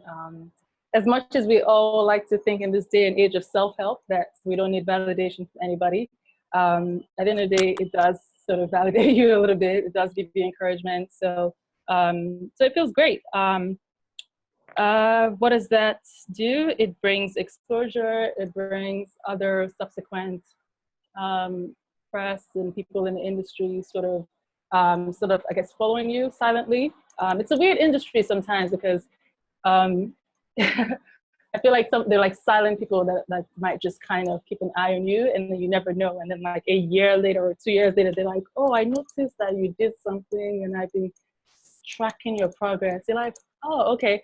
So it's very interesting. You never know who's watching, really. And so it's been interesting to see how things unravel. But what I would also say is, like, to people out there that I guess listening and trying to understand, you have to keep working even when no one's watching, even when you're not receiving the validation, even when you're just not getting any feedback. For me, I had put in a lot of work into this, and I think that I remember the first design show that I did, and I made this, conceptual chair, and that was the first exhibition. So that was the first one where I intentionally, applied, participated, and was put on a platform. And I remember just feeling very, very nervous about it. And I think sometimes we talk a lot about success, which is great, but I also think there's a lot to learn about the struggle, So I feel like I put it on this platform and I was like, okay, great, you did it. I think so. It feel a little bit like it achieved something. And then you put it there and people are just walking by, like not stopping. You're like, oh, okay. So then I just all of a sudden got really nervous, got really anxious. I even started to walk far away from the product because I was like, maybe I think I was feeling very insecure, if I'm being honest. I was like, do I want to be associated with this product? It was a very, very interesting time because I was very, very much a rookie. First exhibition. And it was in a place that did not understand what I was trying to do and did not have any way of connecting, or, they just did not understand what I was trying to do. I think it looked a little weird to them. It was kind of conceptual. And so people would just kind of walk past, and I just kind of, I guess, just stood from far away because I realized there's no point standing here if people are not interested in talking to you and yada, yada, yada. And as things will happen, I just happened to see this one lady walk up to it, and she stood there and was just staring at the product for a long time. So at this point, I'm like, maybe I should just try and talk to her. Let me see what she has to say. So I go up, talk to her, kind of quite shy. And I'm just like, oh, hi, do you have any questions? Just let me know. I'm here. I'm not going to disturb you, but there's my card. There's my product info. I just made a website. Feel free to check it out. And I just kind of like, shyly move away. And then she's like, oh, okay, do you know what a designer is? And I was like, that would be me. And she's like, oh, okay, I really like this. This is really interesting. And I was like, okay, thank you. And she's like, well, I have a design blog. Here's my card. I don't know if you've heard of Design Milk. And I was like, oh my God, I know Design Milk. I love Design Milk. She's like, yeah. So it's something I came up with. And I was like, you're the founder of Design Milk? How did this just happen? Like, I just watched like probably 400, 500 people walk past. Well, not everybody walks past. I'm exaggerating. But I watched a lot of people walk past this product that I had put a lot of time, energy, and efforts, stayed up all night to make. I didn't have graphic design background, and I made my logo, did all I learned so much in like a short period of time, Photoshop, everything. And so I put so much time to do this, and it's a bit mortifying when you feel like nobody's really understanding what you're trying to do. So I guess the point of this story is for people out there that might be wanting to take an experimental sort of exploratory kind of approach to design, rejection and sort of people not understanding is part of the process. But you have to continue because you never know the few people that are watching, and sometimes it's quality, not quantity, if that makes sense. So she was the founder of Design Milk, which is a very respected and reputable design blog. She gave me her information, we exchanged information, and so that might not be a notable win, quote unquote, like it's not on my website, like, oh, I met this person at this exhibition. But for me, that taught me a lesson.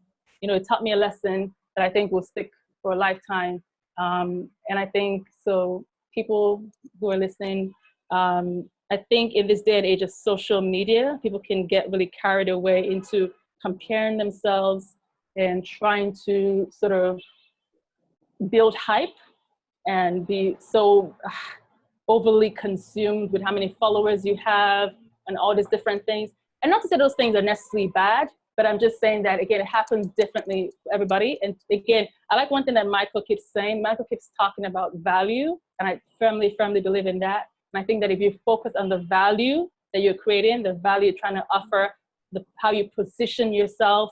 I think he mentioned about how he was pitching himself, not so much as an architect, but sort of like the value he was bringing with other skill sets and stuff. But I think that's very important. So I think if you focus on the value, then you will connect with different folks in the industry or different markets that appreciate that. So yeah, notable achievements and stuff, they're great, but sometimes I feel I learn a little bit more from the moments of doubts, if that makes sense. Yeah, but obviously those are great too. It brings, it does bring potential clients and everything. So I'm not trying to minimize that at all. Yeah. Yes. Thank you so much. I've learned a lot from just everything they said. And if there's anything I've learned just now, it really isn't about being intentional, proactive, do this and that and that and that. It's about focus and making sure you're doing what you're doing well. And you have no idea where the recognition will come. You have no idea where the dots will connect. Like Ben Carey tried to get in, but eventually it was when he was catching cruise that the thing finally clicked. So yes, so that's good. That's really, really good. So I'm going to ask 2 more questions, and I'm going to move to the questions that the audience asked. Thank you all for following thus far. We're going to get to your questions now. But if there's anything I wanted us to talk about is ethics and professionalism. And then another phrase that seems to be getting a lot of traction these days, and a lot of people are devoting their time and expertise to teaching people how to do this, which is building a personal brand.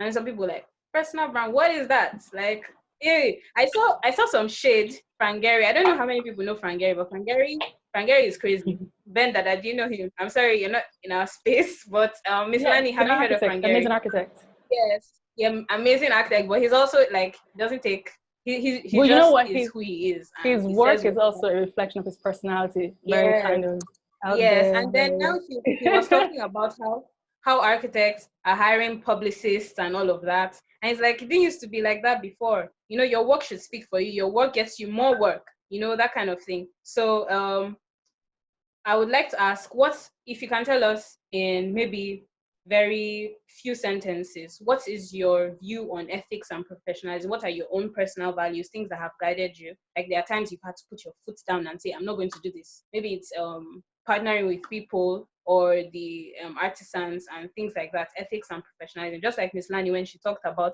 when the vendor, sorry, the artisan or the work handy guy breaks something, I say, you can manage it now, that kind of thing, you know. So ethics and professionalism, and then this idea of building a personal brand, you know, what is your view before we now go to the questions from our audience?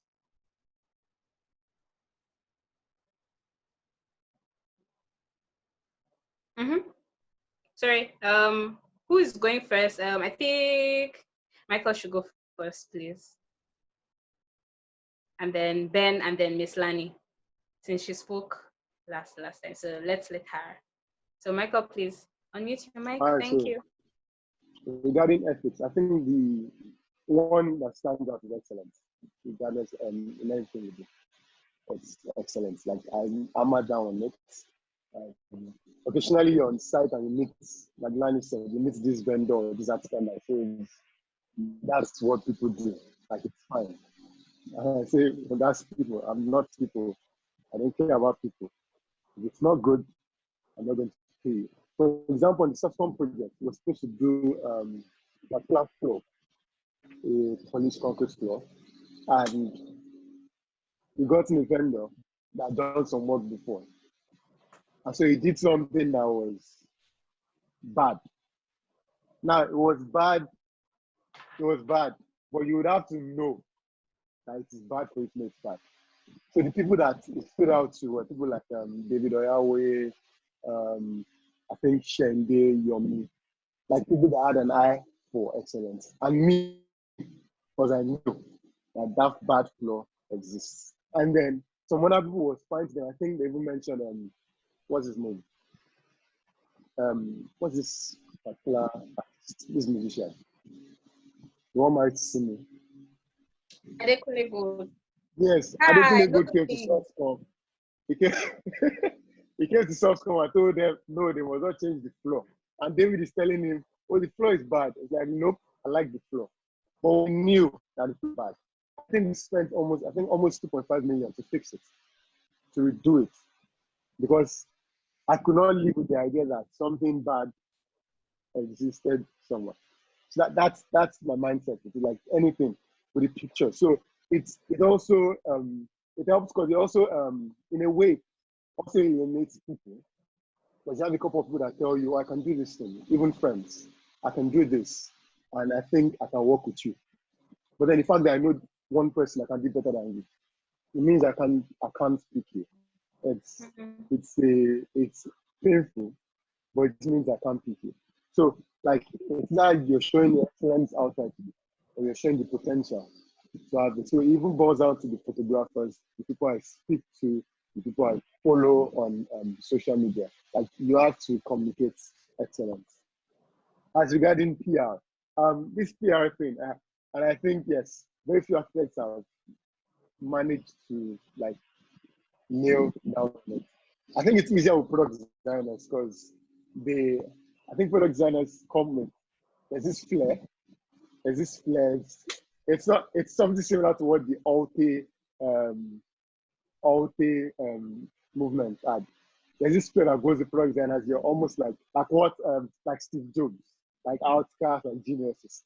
I don't think architects have that luxury because so architects are like somewhere in between. You're supposed to be an outcast, you're supposed to be a professional, and that's why people like Frank Gehry and Dada nailed it.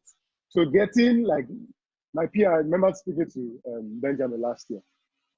How do I speak online? How do I speak on Twitter? How do I get engagement? How do I talk about architecture?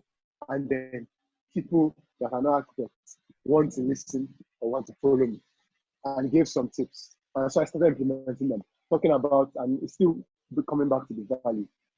If I do a beautiful space, or if Micdee finishes a wonderful project, I don't come and tell you how the wood is mahogany or why this color is beautiful, or why this color, why the edging of the wall is 3 meters. Nobody cares about that. Nobody wants to listen to that. It's only fellow architects that are excited about information like that. But talk about the value. If you do, when we work on Softcom, for example, just a case study, just rush through the case study. The brief was to design for clients and customers, 2 briefs in one.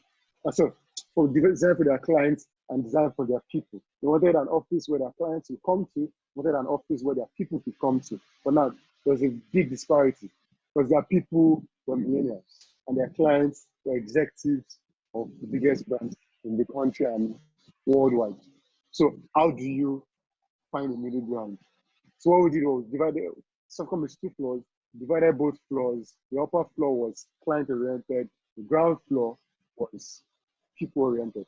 And so we made sure the reception was very minimalist in the sense that anybody could feel among the reception.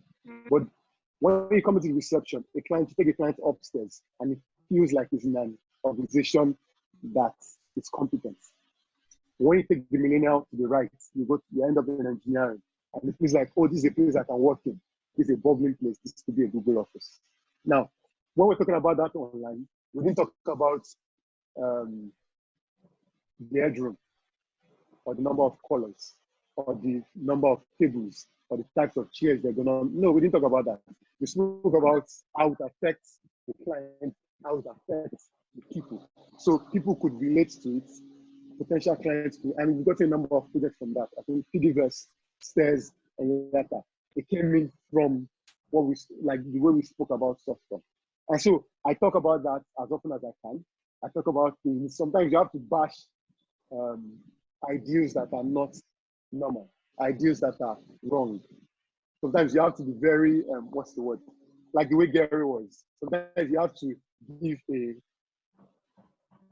have to flip some people off and yes, annoy some people to get that attraction, to get that awareness, or to garner that awareness. So that's what I've been doing, and of course, like from last year up until this point, I've gotten more people that follow, that engage me more than before. Even for example, Micdee, I think Micdee has like a quarter of the amount of followers I have. I get more engagement than I do, because the people following are following because they can relate, and most of them are not architects, and I think that's a great thing because they can relate with what we're doing. So I think that's how it has worked for me, communicating ethics, professionalism, and the personal. Yeah, thank you so much. So we'll go to Ben now. We are out of time, but a lot of you came late and we started late. So please, you allow us. And if you need to go, please, we understand. Thank you for sticking around, and we'll try and answer all the questions. But please, Ben, go ahead. When is Nigeria's tech industry start? Abeg. Who are you Okay, whining? guys. In this whole call, if you're the only one using AirPods, you can't whine the rest of us. Just leave us alone. I'll be senior mic. Anyway, I think I'll touch on both of them really quickly. For ethics, I'll say one thing. Professionalism, I'll say one thing, and then personal brand, I'll say 3 things, right? So for ethics, I think don't be too desperate for money, right? I can't tell you enough how much of a blurry line exists between bribe, gifts, corruption, and payment for service. Do you understand? So you need to not be desperate for money. You need to have some level of comfort, to be fair. Like, you need to not be surviving. You need to just be living, and if not, all this one is okoto meal, right? But to be honest, like, when you're dealing with money, you need to be transparent, right? You need to be accountable. You need to be professional in that line. So what would happen is apply your professionalism to how you deal with money. So for instance, invoice your client the right amount. Let's start from there. Do you understand? give receipts for payments received, right? So that there'll be no chance for any underhanded behavior. Also, like, just be accountable and be transparent. Those are the two things I'll say on ethics and professionalism. So let professionalism help to strengthen your ethics, right? For personal brand, I'll say do three things. One is Google yourself. Now, when you Google yourself, figure out where you appear on the search engine first page, because many people don't check second page, right? And then figure out what about you appears on that page, right? Fortunately or unfortunately for me, my name is my blog. I'm What do you say? I'm Googling it right now. Okay, Google me anyway. Fortunately or unfortunately for me, my name is my blog. So my brother was saying to me that, bro, are you the only Benjamin Dada that exists? Because the entire first page is just me, right? Whether it's my LinkedIn or my blog or my Twitter or whatever is happening. And but this journey didn't start yesterday, right? It started from 5 years ago, right? When I started getting intentional about, how I appear online. It's the reason why I can't even be too flexible with my own social media names. Sometimes people want to have really funny names, at Dada Ben or sexy. But I mean, you just have to keep Benjamin Dada. And even when you're trying to be fine boy or this thing, you need to be still modest. So your bio needs to be updated, your DP, your cover. So basically, Google yourself. That's number one, and figure out how you appear and where you appear. Sometimes you can set up Google alerts. So when people mention you or when they quote you or whatever, you get an email from you. Then the second thing is have an opinion. But before you have an opinion, I'll talk about the third thing, which is create. So, Michael says you need to bash people's work. It doesn't mean bash as in bash. It means have an opinion, right? Yeah. So Mark Zuckerberg has decided that he wants to start doing Instagram Live. What do you think about it, right? If you're trying to position as a social media expert or as a cyber sociologist, right? Have an opinion on things in your line. It's different from talking about just anything or just putting your mouth where it doesn't concern you, right? But in spaces where you want to be respected or listened to, have an opinion. There'll be a few people that agree with you. Those people might decide to follow you or follow you literally on social media or just keep an eye out for you. And then over time, they'll probably just say, let's follow this person. So have an opinion in the spaces where you want to matter, right? And then the third thing is to create. You create by writing articles, share what you're thinking about a particular topic, right? I used to have a blog in 2016, Medium, but I moved from Medium because, first of all, Medium started messing up. They wanted to start charging money. And the reality is, even when you write on Medium, your name doesn't show from the start. So it is medium.com that is in the link. But now, if I write from my blog, it is benjamindada.com that is in the link. So same thing with Micdee. If Micdee is trying to run a blog, preferably should be on a Micdee.com domain as opposed to a Medium domain because you need that top of mind awareness. However, I started Medium first because of how fast it was to set up.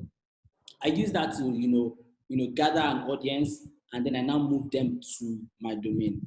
So I mean, you create, but when you're creating, test or experiment fast enough so that you don't overly invest time in. Imagine if I set up a blog, I didn't know where I was going to get my readers from. I didn't know where I was going to get an audience from. I'd paid so much money to host or do whatever I needed to do when Medium was free. So create, have an opinion, Google yourself. Thank you. Thank you so much. And funny enough, he just said something. I first knew Benjamin Dada from Medium. That was where I from Twitter, then Medium. And now look, he's not Medium anymore. But that was like some people, I'm sure a lot of people, maybe a few people here know you from there or from Twitter, because that's really, really, I'm learning a lot.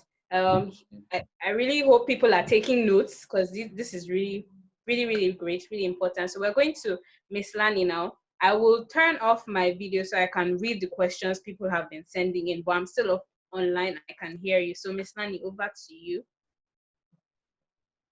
So I think there's a lag. Can you hear me? You can unmute your mic. Her network is a little slow.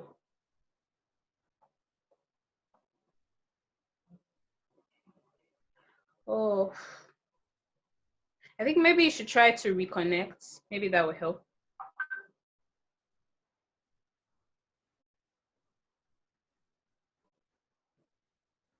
Sorry, let me try and message her. Sorry, guys. Okay, I think you can message her, and while she's trying to reconnect, we can just go through the Q&A. Yes, yes.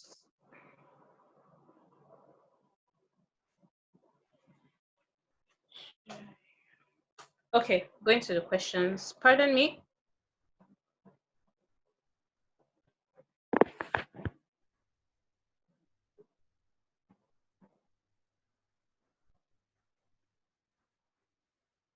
Okay.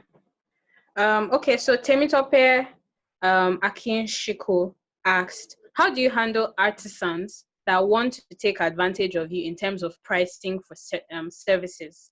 So I think that question will go to Michael. I thought that would have been for Lani to spoke about that. But for me, how do you understand that want to take advantage of you? You don't. Anyone that's trying to take advantage of you, you don't need to work with that person. That's except they're doing a peculiar skill. And then you just need to find a middle ground. But if I meet someone that's trying to take advantage of me, I don't work with that person. It's that simple.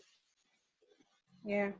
I remember last day, senior architect was recounting an experience how a painter he has used for years had been scamming him, and he just realized.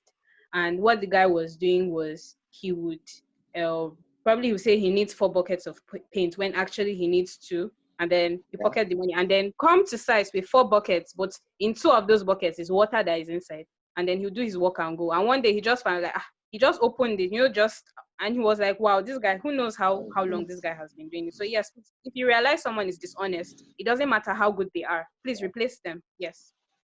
Thank you. Okay, so I'll go to the next question. This lockdown has given me more time to develop and build myself. But the issue is there is so much to learn and too many resources out there. Please, how do you settle on what to learn and where to learn it? It gets very challenging for me. Okay, so Ben first and Michael, please very briefly, because there's still other questions. And please, if you didn't post your question on Q&A, I might not be able to go to the chat room to answer to sift out all the questions. So please post it here so I can read it out. Thank you. Okay, so what to learn, where to learn. I think because of the age we live in, information overload, you don't want to be stuffing yourself with stuff you don't need now or in a foreseeable future. So your what to learn should be driven by either a new role you just took on or a product you're trying to build or something you're trying to do, something in your immediate or foreseeable future. Where to learn, the best place is still word of mouth. So ask people that are good in this thing, ask them where they learned, you know. So if you're trying to do 3D designs or something and you think Michael is good, ask Michael, bro, where did you learn this from? Some people will give you very annoying answers and say, see, man, nah, God. Or they'll say rubbish, but there are some reasonable people that will not tell you something like that. So for your where to learn, ask around or just Google, right?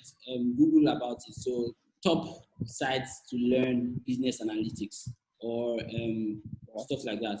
But I think as a rule of thumb, if you're an audio learner, you can consider podcasts or stuff that are just auditory related. If you're a visual learner, consider either massive open online courses like Udacity and throughout sites.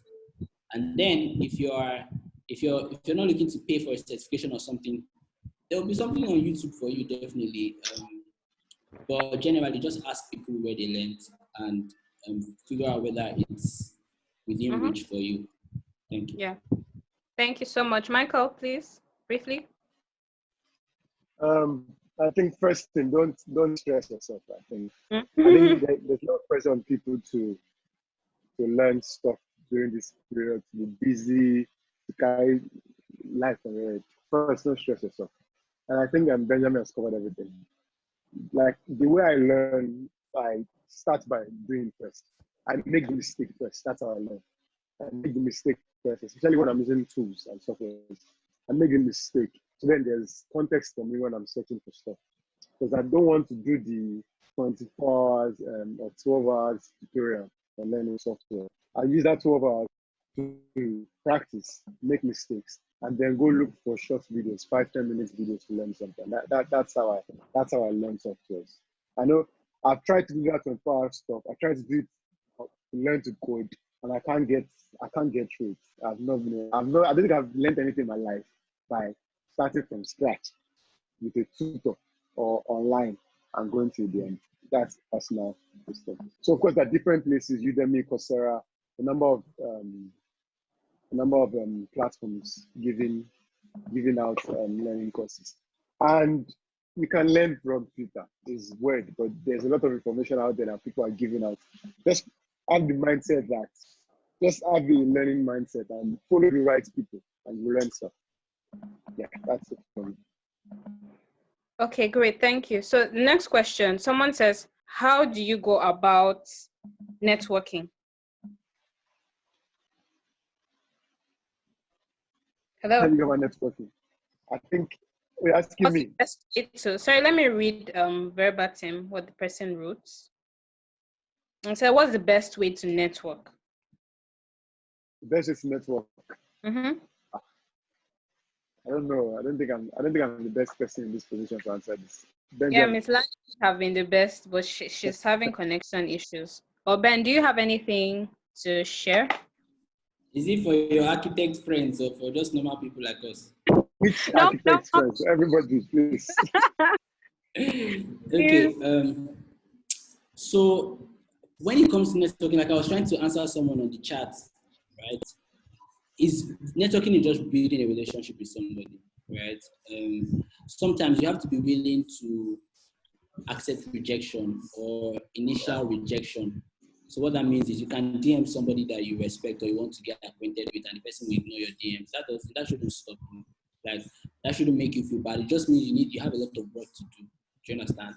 2015, I DM'd people that were founders of tech blogs, and they just told me outrightly that, oh, I think what I had wasn't good enough, or something very heartbreaking and stuff like that. But it didn't stop me. The person that wanted to work with me now from TechCrunch, I had DM'd him years ago. He didn't reply. So like when you're starting out, just pay attention to the dynamics, the power dynamics, right? Especially when you're trying to network with, what value can you offer this person, right? The same thing people talk about mentorship and how it's not scalable is because people always come with a mind of taking rather than giving. So if you are offering me, for instance, say, yo, Benjamin, let me work on your digital marketing for you, or let me help you publish some posts. I'll be ready to mentor you and teach you everything I know about writing, just because, number one, I think I'm doing it for myself, right?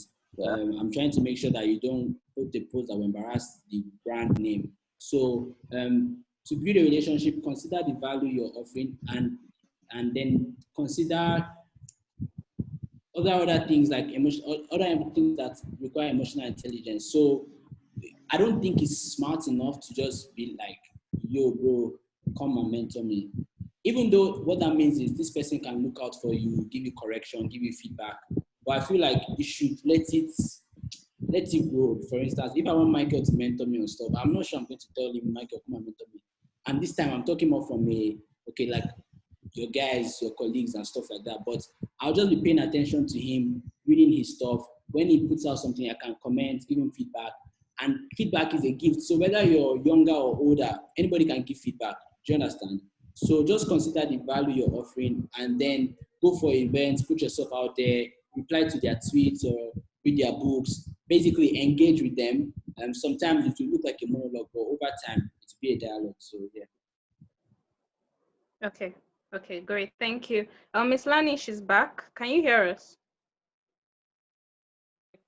Sorry about that. I don't know. That's some technical difficulties. Apologies. Oh, it's fine. Thank you. So we've been taking questions from the audience. We'll quickly go back to yours. You were the only person left to answer the question about ethics, professionalism, and personal branding.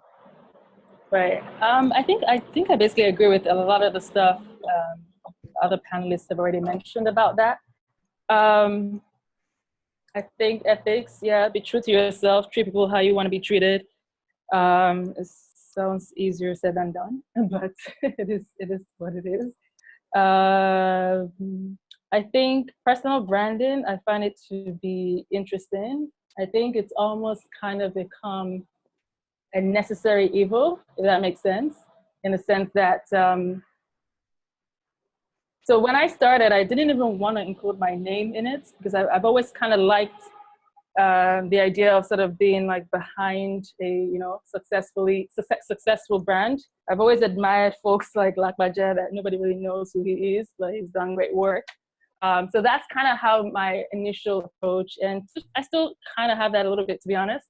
But then I started to realize that there were certain people on social media that I found myself connecting to that, you know, for different reasons. And for some of them, it was because, okay, in the global design world, we're really a minority. You know, you have a small percentage of folks concentrated in a certain geographical area that are basically influencing what the rest of the world sees as good design, right? And so I think in coming from that perspective where we're minorities, I would sort of sometimes be very curious when I see folks that look like us that were, you know, killing it in different ways in the design world. And so I started to realize, okay, well, I wouldn't have known, or I wouldn't have noticed if I didn't see their picture, or I didn't see their face, and if I didn't know any kind of identity, I didn't have any kind of visual identity to associate with them. So then I started to, okay, maybe I should, maybe like there's something to be said of, you know, coming from Nigeria, being African, and being a woman. However, whatever your identity is, it's good, I think, in this day and age where we're trying to say that everybody deserves to sit at the table. Sometimes you do need to put a little bit of some visuals to it to get to engage people. So that's the necessary part. Because I've benefited from it. I've benefited from it. So I also hope that other people will benefit from it. Like hopefully people will be inspired that, okay, you know, she's Nigerian girl working hard and she's doing something, you know. So that's the necessary part. The evil might sound like a terrible word, but necessary evil, I think I've heard it, and I think I kind of agree with it. I think evil in the sense that I think, again, we live in this day and age of social media sort of being this double-edged sword. And I think that it is interesting because I think with personal branding, you can almost create illusions and you can almost sort of focus on building hype, the value. I'm going back to Michael's word again, because I think that's such an important word.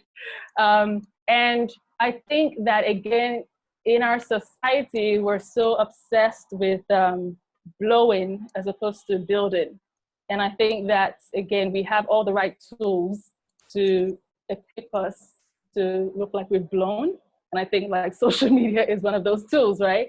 So the reason, I'm not trying to be bashful or anything like that. It's more or less, I'm just trying to say we have to be very careful because, and that's something that I'm still trying to find the balance. I haven't figured it out, but I'm consciously trying to find the balance between trying to showcase the work that I believe we're putting in, but also being very realistic that we're not a 20, 30-year-old firm that has been doing this for forever, you know? Because I have been in situations where there's certain people that I follow and, you know, different industries, and based on the way their social media is, you sort of then imagine them to be a certain way.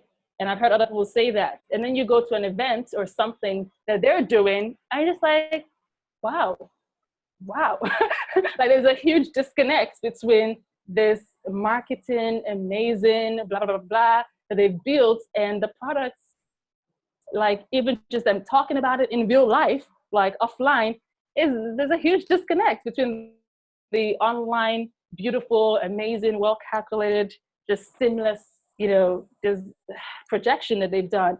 So it's a necessary evil because it's like, how do people get to know you? You don't put stuff out there. But at the same time, how do you keep it authentic, right? It's very tricky. But I think it's something that we should be conscious about because building like good social media would help you get more clients, bring more exposure, but also building social media clout that's not really authentic will actually be very damaging. And I think we need to be conscious of that, because I know, again, it's a specific example that comes to mind where I went to an event with a friend and we were just like shocked. This was like a company that we thought, I mean, killing it on Instagram, and we're so excited to be there. And half of the stuff was just not up to par. And we almost felt, I don't say tricked, but it was just, it was very, very interesting experience. Again, I think also with self-branding, I understand it correctly. Okay, so maybe self-promotion, maybe that's a subset of self-branding. So again, I think you have to also be a bit careful with self-promotion. I think that some people have the maturity to deal with it, where they can separate themselves from their digital presence, right? Because now we're all creating digital presences and digital personas, right? I don't know if a lot of us have that maturity or discernment to separate the two. And the reason why I say that is because, again, I don't want to sound like making it heavy, but again, we're in the day and age of mental health. And I think I'm saying this more for like the younger folks, right? It's a lot easier now to really put yourself out there, but can you handle what comes with putting yourself out there? Those are things to think about. Yeah. There are a lot of benefits with putting yourself out there, but it's also negative impacts. So if you put yourself out there, very cognizant that it comes with it's not a one-way thing, right? But again, it's one of the most effective ways to get what you're trying to do out there in a global way, right? We're globally connected through social media, so I think that's important. I think Oprah said this one time, and it really resonated with me, because someone asked her what her personal brand was, and Oprah is someone that I think we all respect, right? And she said when she started off, it was very interesting because she wasn't thinking about what her personal brand was. She was just kind of doing what she felt, what she wanted to do, that she felt deeply passionate about, deeply connected to, and it evolved and it grew. And so she said it's just now that this whole self-branding thing has come up, and now she's asking herself, what is my personal brand? As somebody that has built a whole career, a very sustainable career off of, I guess, what we would call personal brand. And then she boiled it down simply and said, her personal brand is her brand is wherever her heart is.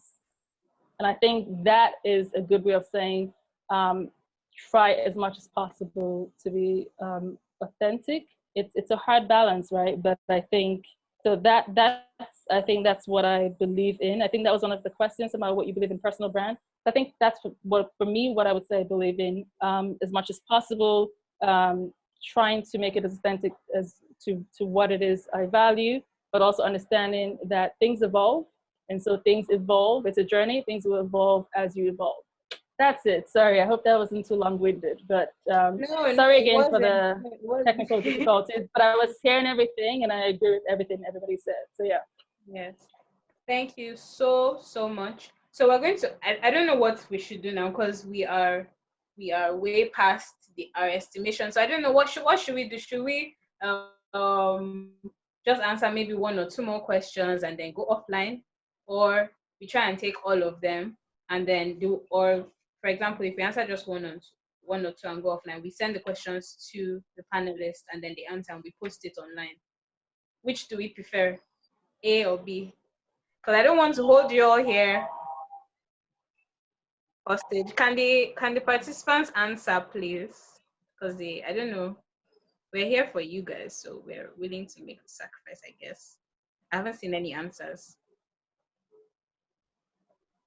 I think you guys want us to stay. Can I suggest? Yeah, suggest, please.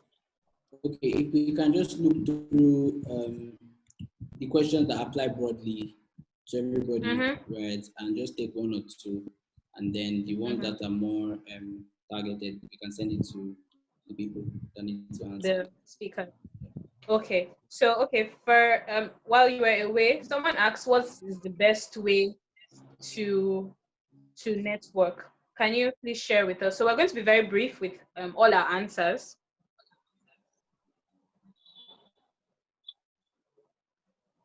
Hello, Miss Lani, can you hear us? Oh no, don't tell me her network. Yeah, I can. Again. No, I can Okay, hear you. I can so, hear you. Okay, I'll take my video to read questions. What is the best way to network?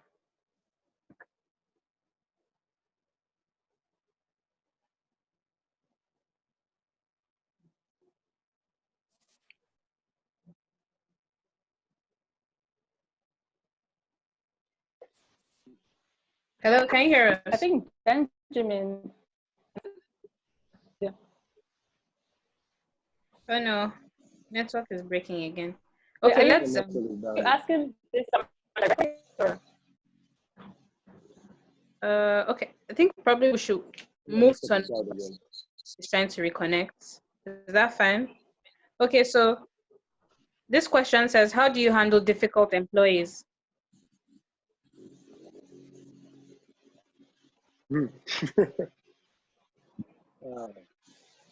That's a tricky one. Am I answering this? Yes, you, Ben. When Miss Lani reconnects, she can answer as well. How do you handle difficult employees? Okay, this is. Oh. That's tricky. How do you handle difficult employees? Well, I would say I've been well privileged to not work with difficult people. Although there've been some people that have been okay. Usually, before anybody comes in, I try to build a rapport with them. That's okay. That's people that I'm responsible for. Yeah. Now, so for anybody coming in, for any role coming in, there's someone they're answering to. So I kind of expect them to build a rapport with them, so you can see the red flags before you even come in. Many times, but okay, we had like we had some recruitment sessions earlier this year, and some people their red flags are like so glaring. Some people are proud, some are not appreciative of the work other people do. You can already tell that those are the red flags, and you don't bring them in. But for the like I said, I'm privileged to work with very sane, productive, and efficient people. I think this might be more with artisans. I don't know. I don't think this question. I don't have an answer because I've not dealt directly with the difficult employees. I dealt with difficult people, but this was before they came in, and so we just told them like, sorry, it's not going to work. Can't work with you. That's it. That's what they got. Benjamin, you're working in a big organization, so you might have more experience with this. Okay. Thanks, Mike. I think you're very spot on about even the selection process, to make sure that you minimize all these people that might stress you. But when you think about employees as a categorization of human beings, you realize that there is really nothing extra special about an employee and another human being. So the same sort of relationship, conflict resolution techniques might apply, only that this time around, depending on your position in the hierarchy. So if you're saying how do you handle difficult employees and you're also a fellow employee, or you are a subordinate, or you are the boss, how you would react would be somewhat different. So I think generally, for me, I've had to look deeper into the situation. So I don't base my decision or my actions on just a first time occurrence or on just a slip up, right? And when someone has consistently proven to be difficult, you might want to now bring out your professional means of disciplining people. So for instance, if you need to email them a query, or if you need to do stuff after you've tried to have conversations with this person, the person is just not budging and it's being difficult, and you're foreseeing that in the next few months or weeks, you might have to let this person go. So you then make sure that you are following the right path to a layoff. Sometimes it doesn't have any right path, but I think generally, now that's from a boss to an employee point of view. But then if you are working with difficult colleagues, my first option would be, try to understand them better and how they think, because that would influence whether such is going to be repeated over time. So you don't want to just solve a scenario or solve something once and then another time again having to discuss the same thing. So if you cannot come to a truce by just engaging with them after everything has calmed down, you can take it up to a manager or take it up to a superior to say, you know what, I think this person is excellent at this, but this might be something where there might be some training or fine-tuning needed. Just be as constructive as possible so you don't look like you're reporting or something like that. And then also check yourself. So most times it's easy to point fingers and say this person is being difficult, but you might be the difficult person. So always weigh things in that way. Okay, thank you so much. So before we go over to Ms. Lani, I'm going to look for some other general questions. There are some questions asked particularly to Michael.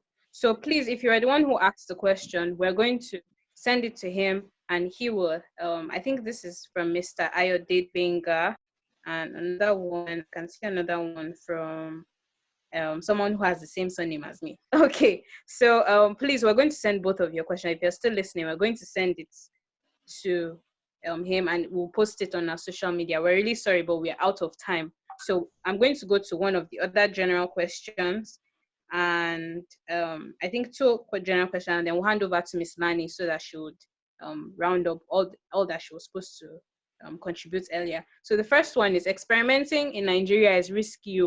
What would you advise on that? The second one is, how do you think drone and architectural photographers will go in Nigeria? So those are kind of broad. So please, it's open. I think maybe we should start with Michael because the other one is about architectural photography. And then you can answer the experimentation, and then Benda would talk about experimentation as well. Thank you.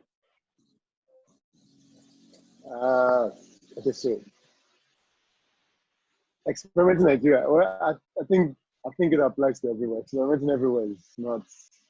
People say, I mean, a number of people say Silicon Valley is just dashing money, but that's because there are thousands of people that want the money. So you hear about the ones that get the money. So I think it's life in general. Life is not straightforward. You just have to give it your best shot and hope that things go your way. But of course, experiment with sense.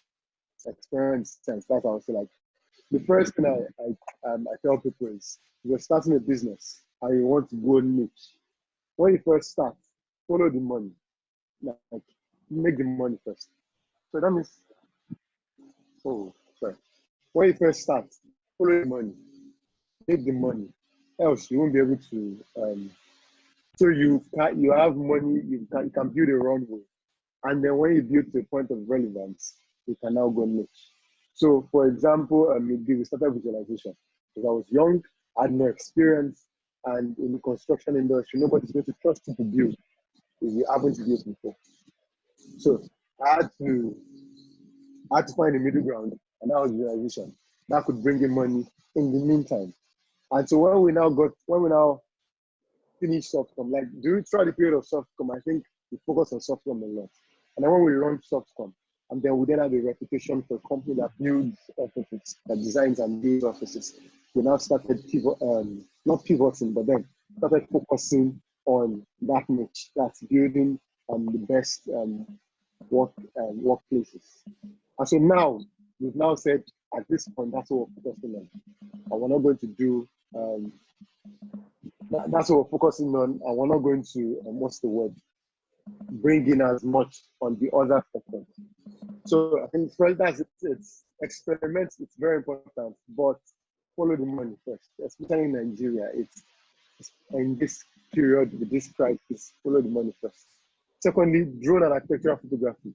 This part, I don't really understand that question. I think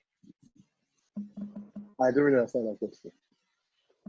But I would say for anybody doing anything else regarding you said photographers, I'm just going to try to apply to try to address it as question is addressing architectural photography. Start implementing digital tools. Start getting as techy as possible. Start getting powered by tech. Like start building a tech company. Because if you check, if you follow over the years the way Kodak went business because they were focused on traditional photography. They believed people would always want to print, and that backfired like big time. So start if the next technology is VR, that's virtual reality, augmented reality. Start asking those questions. Start discussing with people in that field. Start collaborating with people in that field. Because, like it or not, every profession is in danger of getting wiped out by technology. Every profession. So start. Every profession is in danger of what? Getting obsolete because of technology. Okay. Yeah. Okay. So start asking the question. If my vision goes obsolete, what's going to make me stand? Like what's something, usually it's like building a blue ocean. There's an alternative industry that you're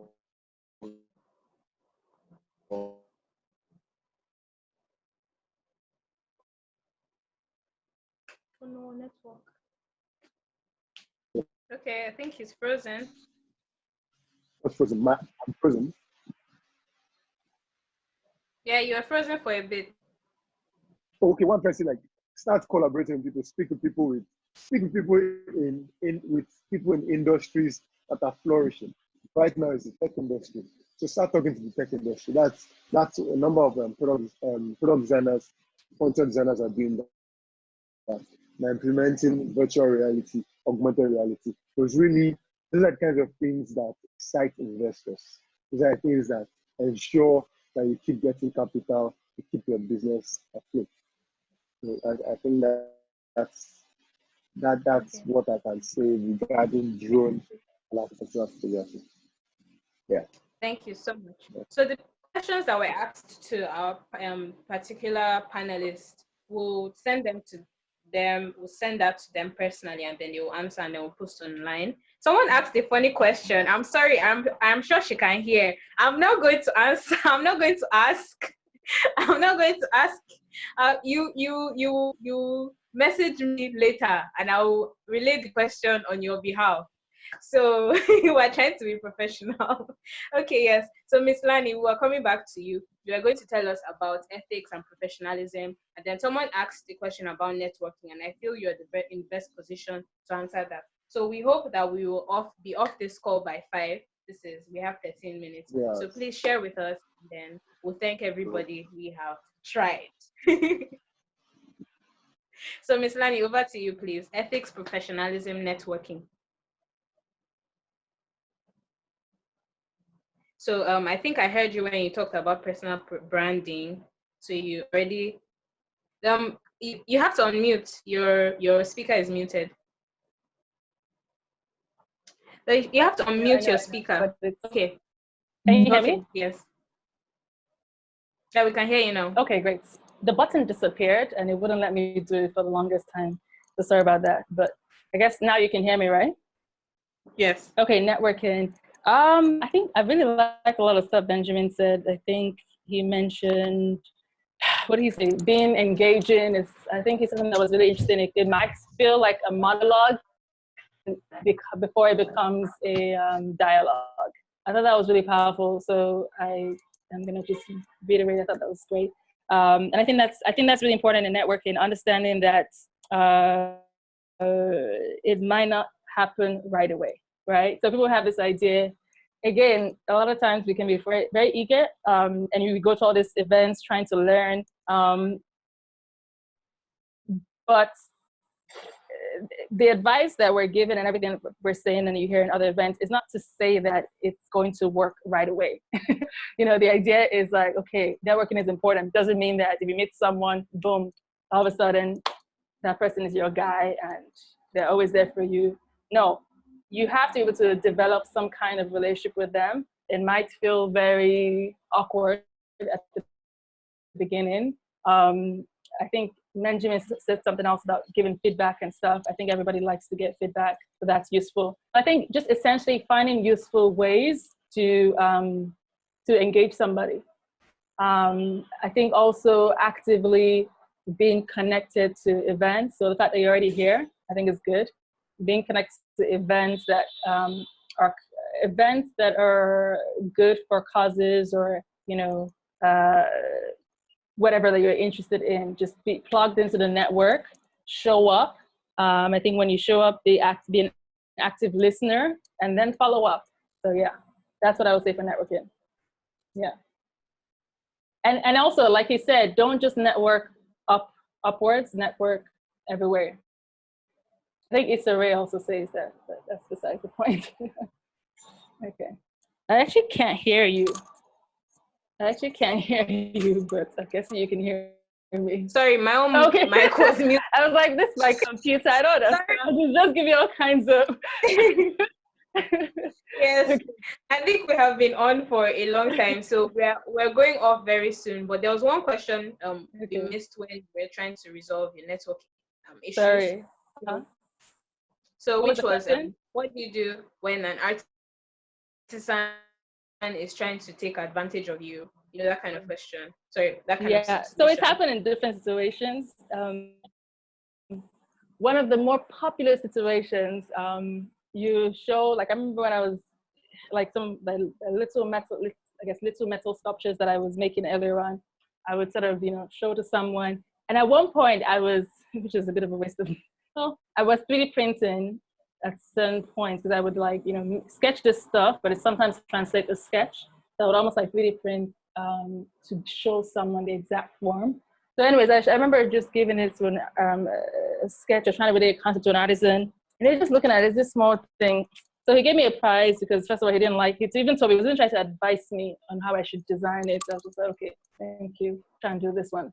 And then when he made it, I think about the third or fourth time. So a lot of times, again, because we take an experimental approach, it doesn't always work out the first time. So after a couple of trials, he eventually got it to a point where I was happy with it. And then he, paid him everything. And then I think at some point later on down the road, he saw it painted and saw the final thing. And then I came back to him, and then he almost tripled the price or doubled it. And I was very confused. And I think it was now all of a sudden because he saw that this thing, he liked the way it looked now after he saw the final product. So now he wants me to pay him triple the price of something. And I'm just like, I don't understand, but there's a whole bunch of people I'm paying before it gets to this final product. So I think it's been firm, I'm sorry, this is where we started. And all the other things that I paid for, the first prototype, the second prototype, the third prototype that I didn't sell, that cost me money. So communicating that, any other time I've been trying to rip up, again, another thing, one time I remember this artisan who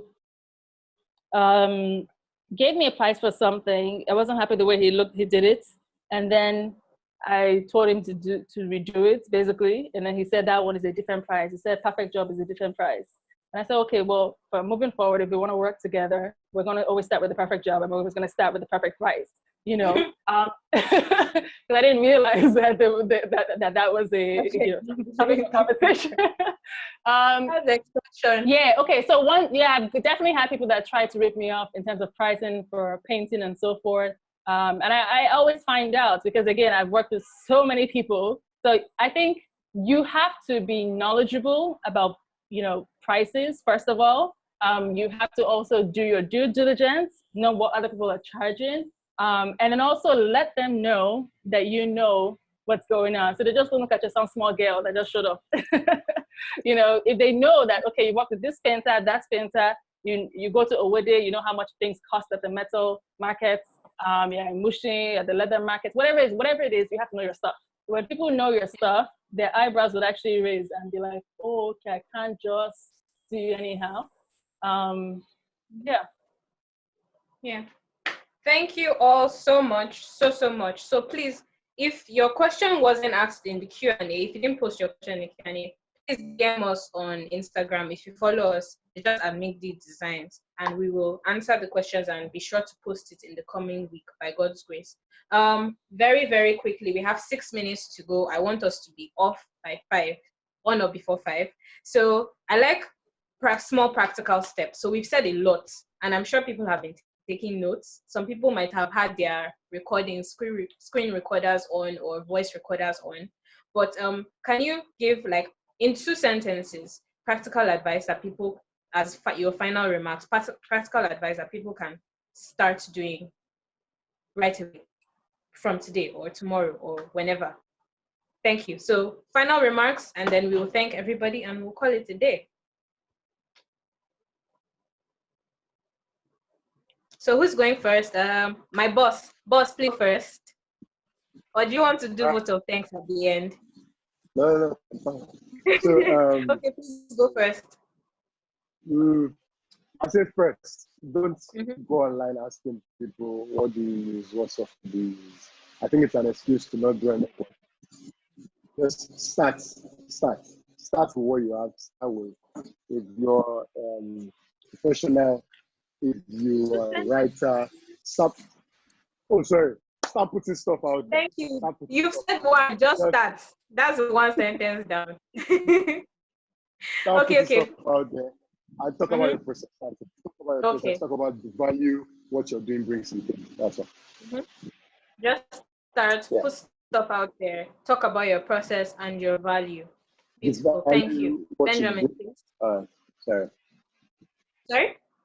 I said talk about the value what you do brings to the table. Talk about that as well. Yeah. Talk about that. Thank you so much. Benjamin, you're up. All right. I think I'd say take stock. So basically, everybody here should just take stock and figure out what assets do you have as a person, what skills do you have. Just really know where you are as a person, right? That is trying to be more valuable in the society. So I'll give you an example. If you're currently like a student and you're on a 2-2, you know that you need to do some more work to maybe get a paid employment, right? So that means you need to do side projects, things that prove that you be a valuable team player that knows the technicalities of whatever you're trying to apply for. Do you understand? So my point is, regardless of whatever phase you are right now, take stock of your life, take stock of your assets, and figure out what more you need to do to be where you want to be. Do you understand? I mean, at this point, there's no time for excuses to say, oh, I didn't get this opportunity, this didn't happen for me. Just really take stock and figure out what to do to get to the next place. That's it. Yeah. Thank you so much. Miss Lani? Okay, so I'll say 3 things. 1, start with why. What, figure out what motivates you, what drives you. 2, think like an artist. 3, act like an engineer. Yeah, Great. Thank you all so much. Thank you for everyone who has been here from the beginning. We're really, really grateful. Thank you for spending your Saturday afternoon/evening with us. And we really hope, we know you have learned. Please, it's about applying these things, more about applying these things. And thank you, Mr. Ayodeji. Thank you, Ijoma, the 2 Ijomas. Thank you, Fisayo, Boyo, Adeshola, everybody. Thank you, Deborah Abodering, the person with my last name. Thank you also for joining. Thank you all so much. So you can go offline, or if you want to party with us, I'll go back to my DJing.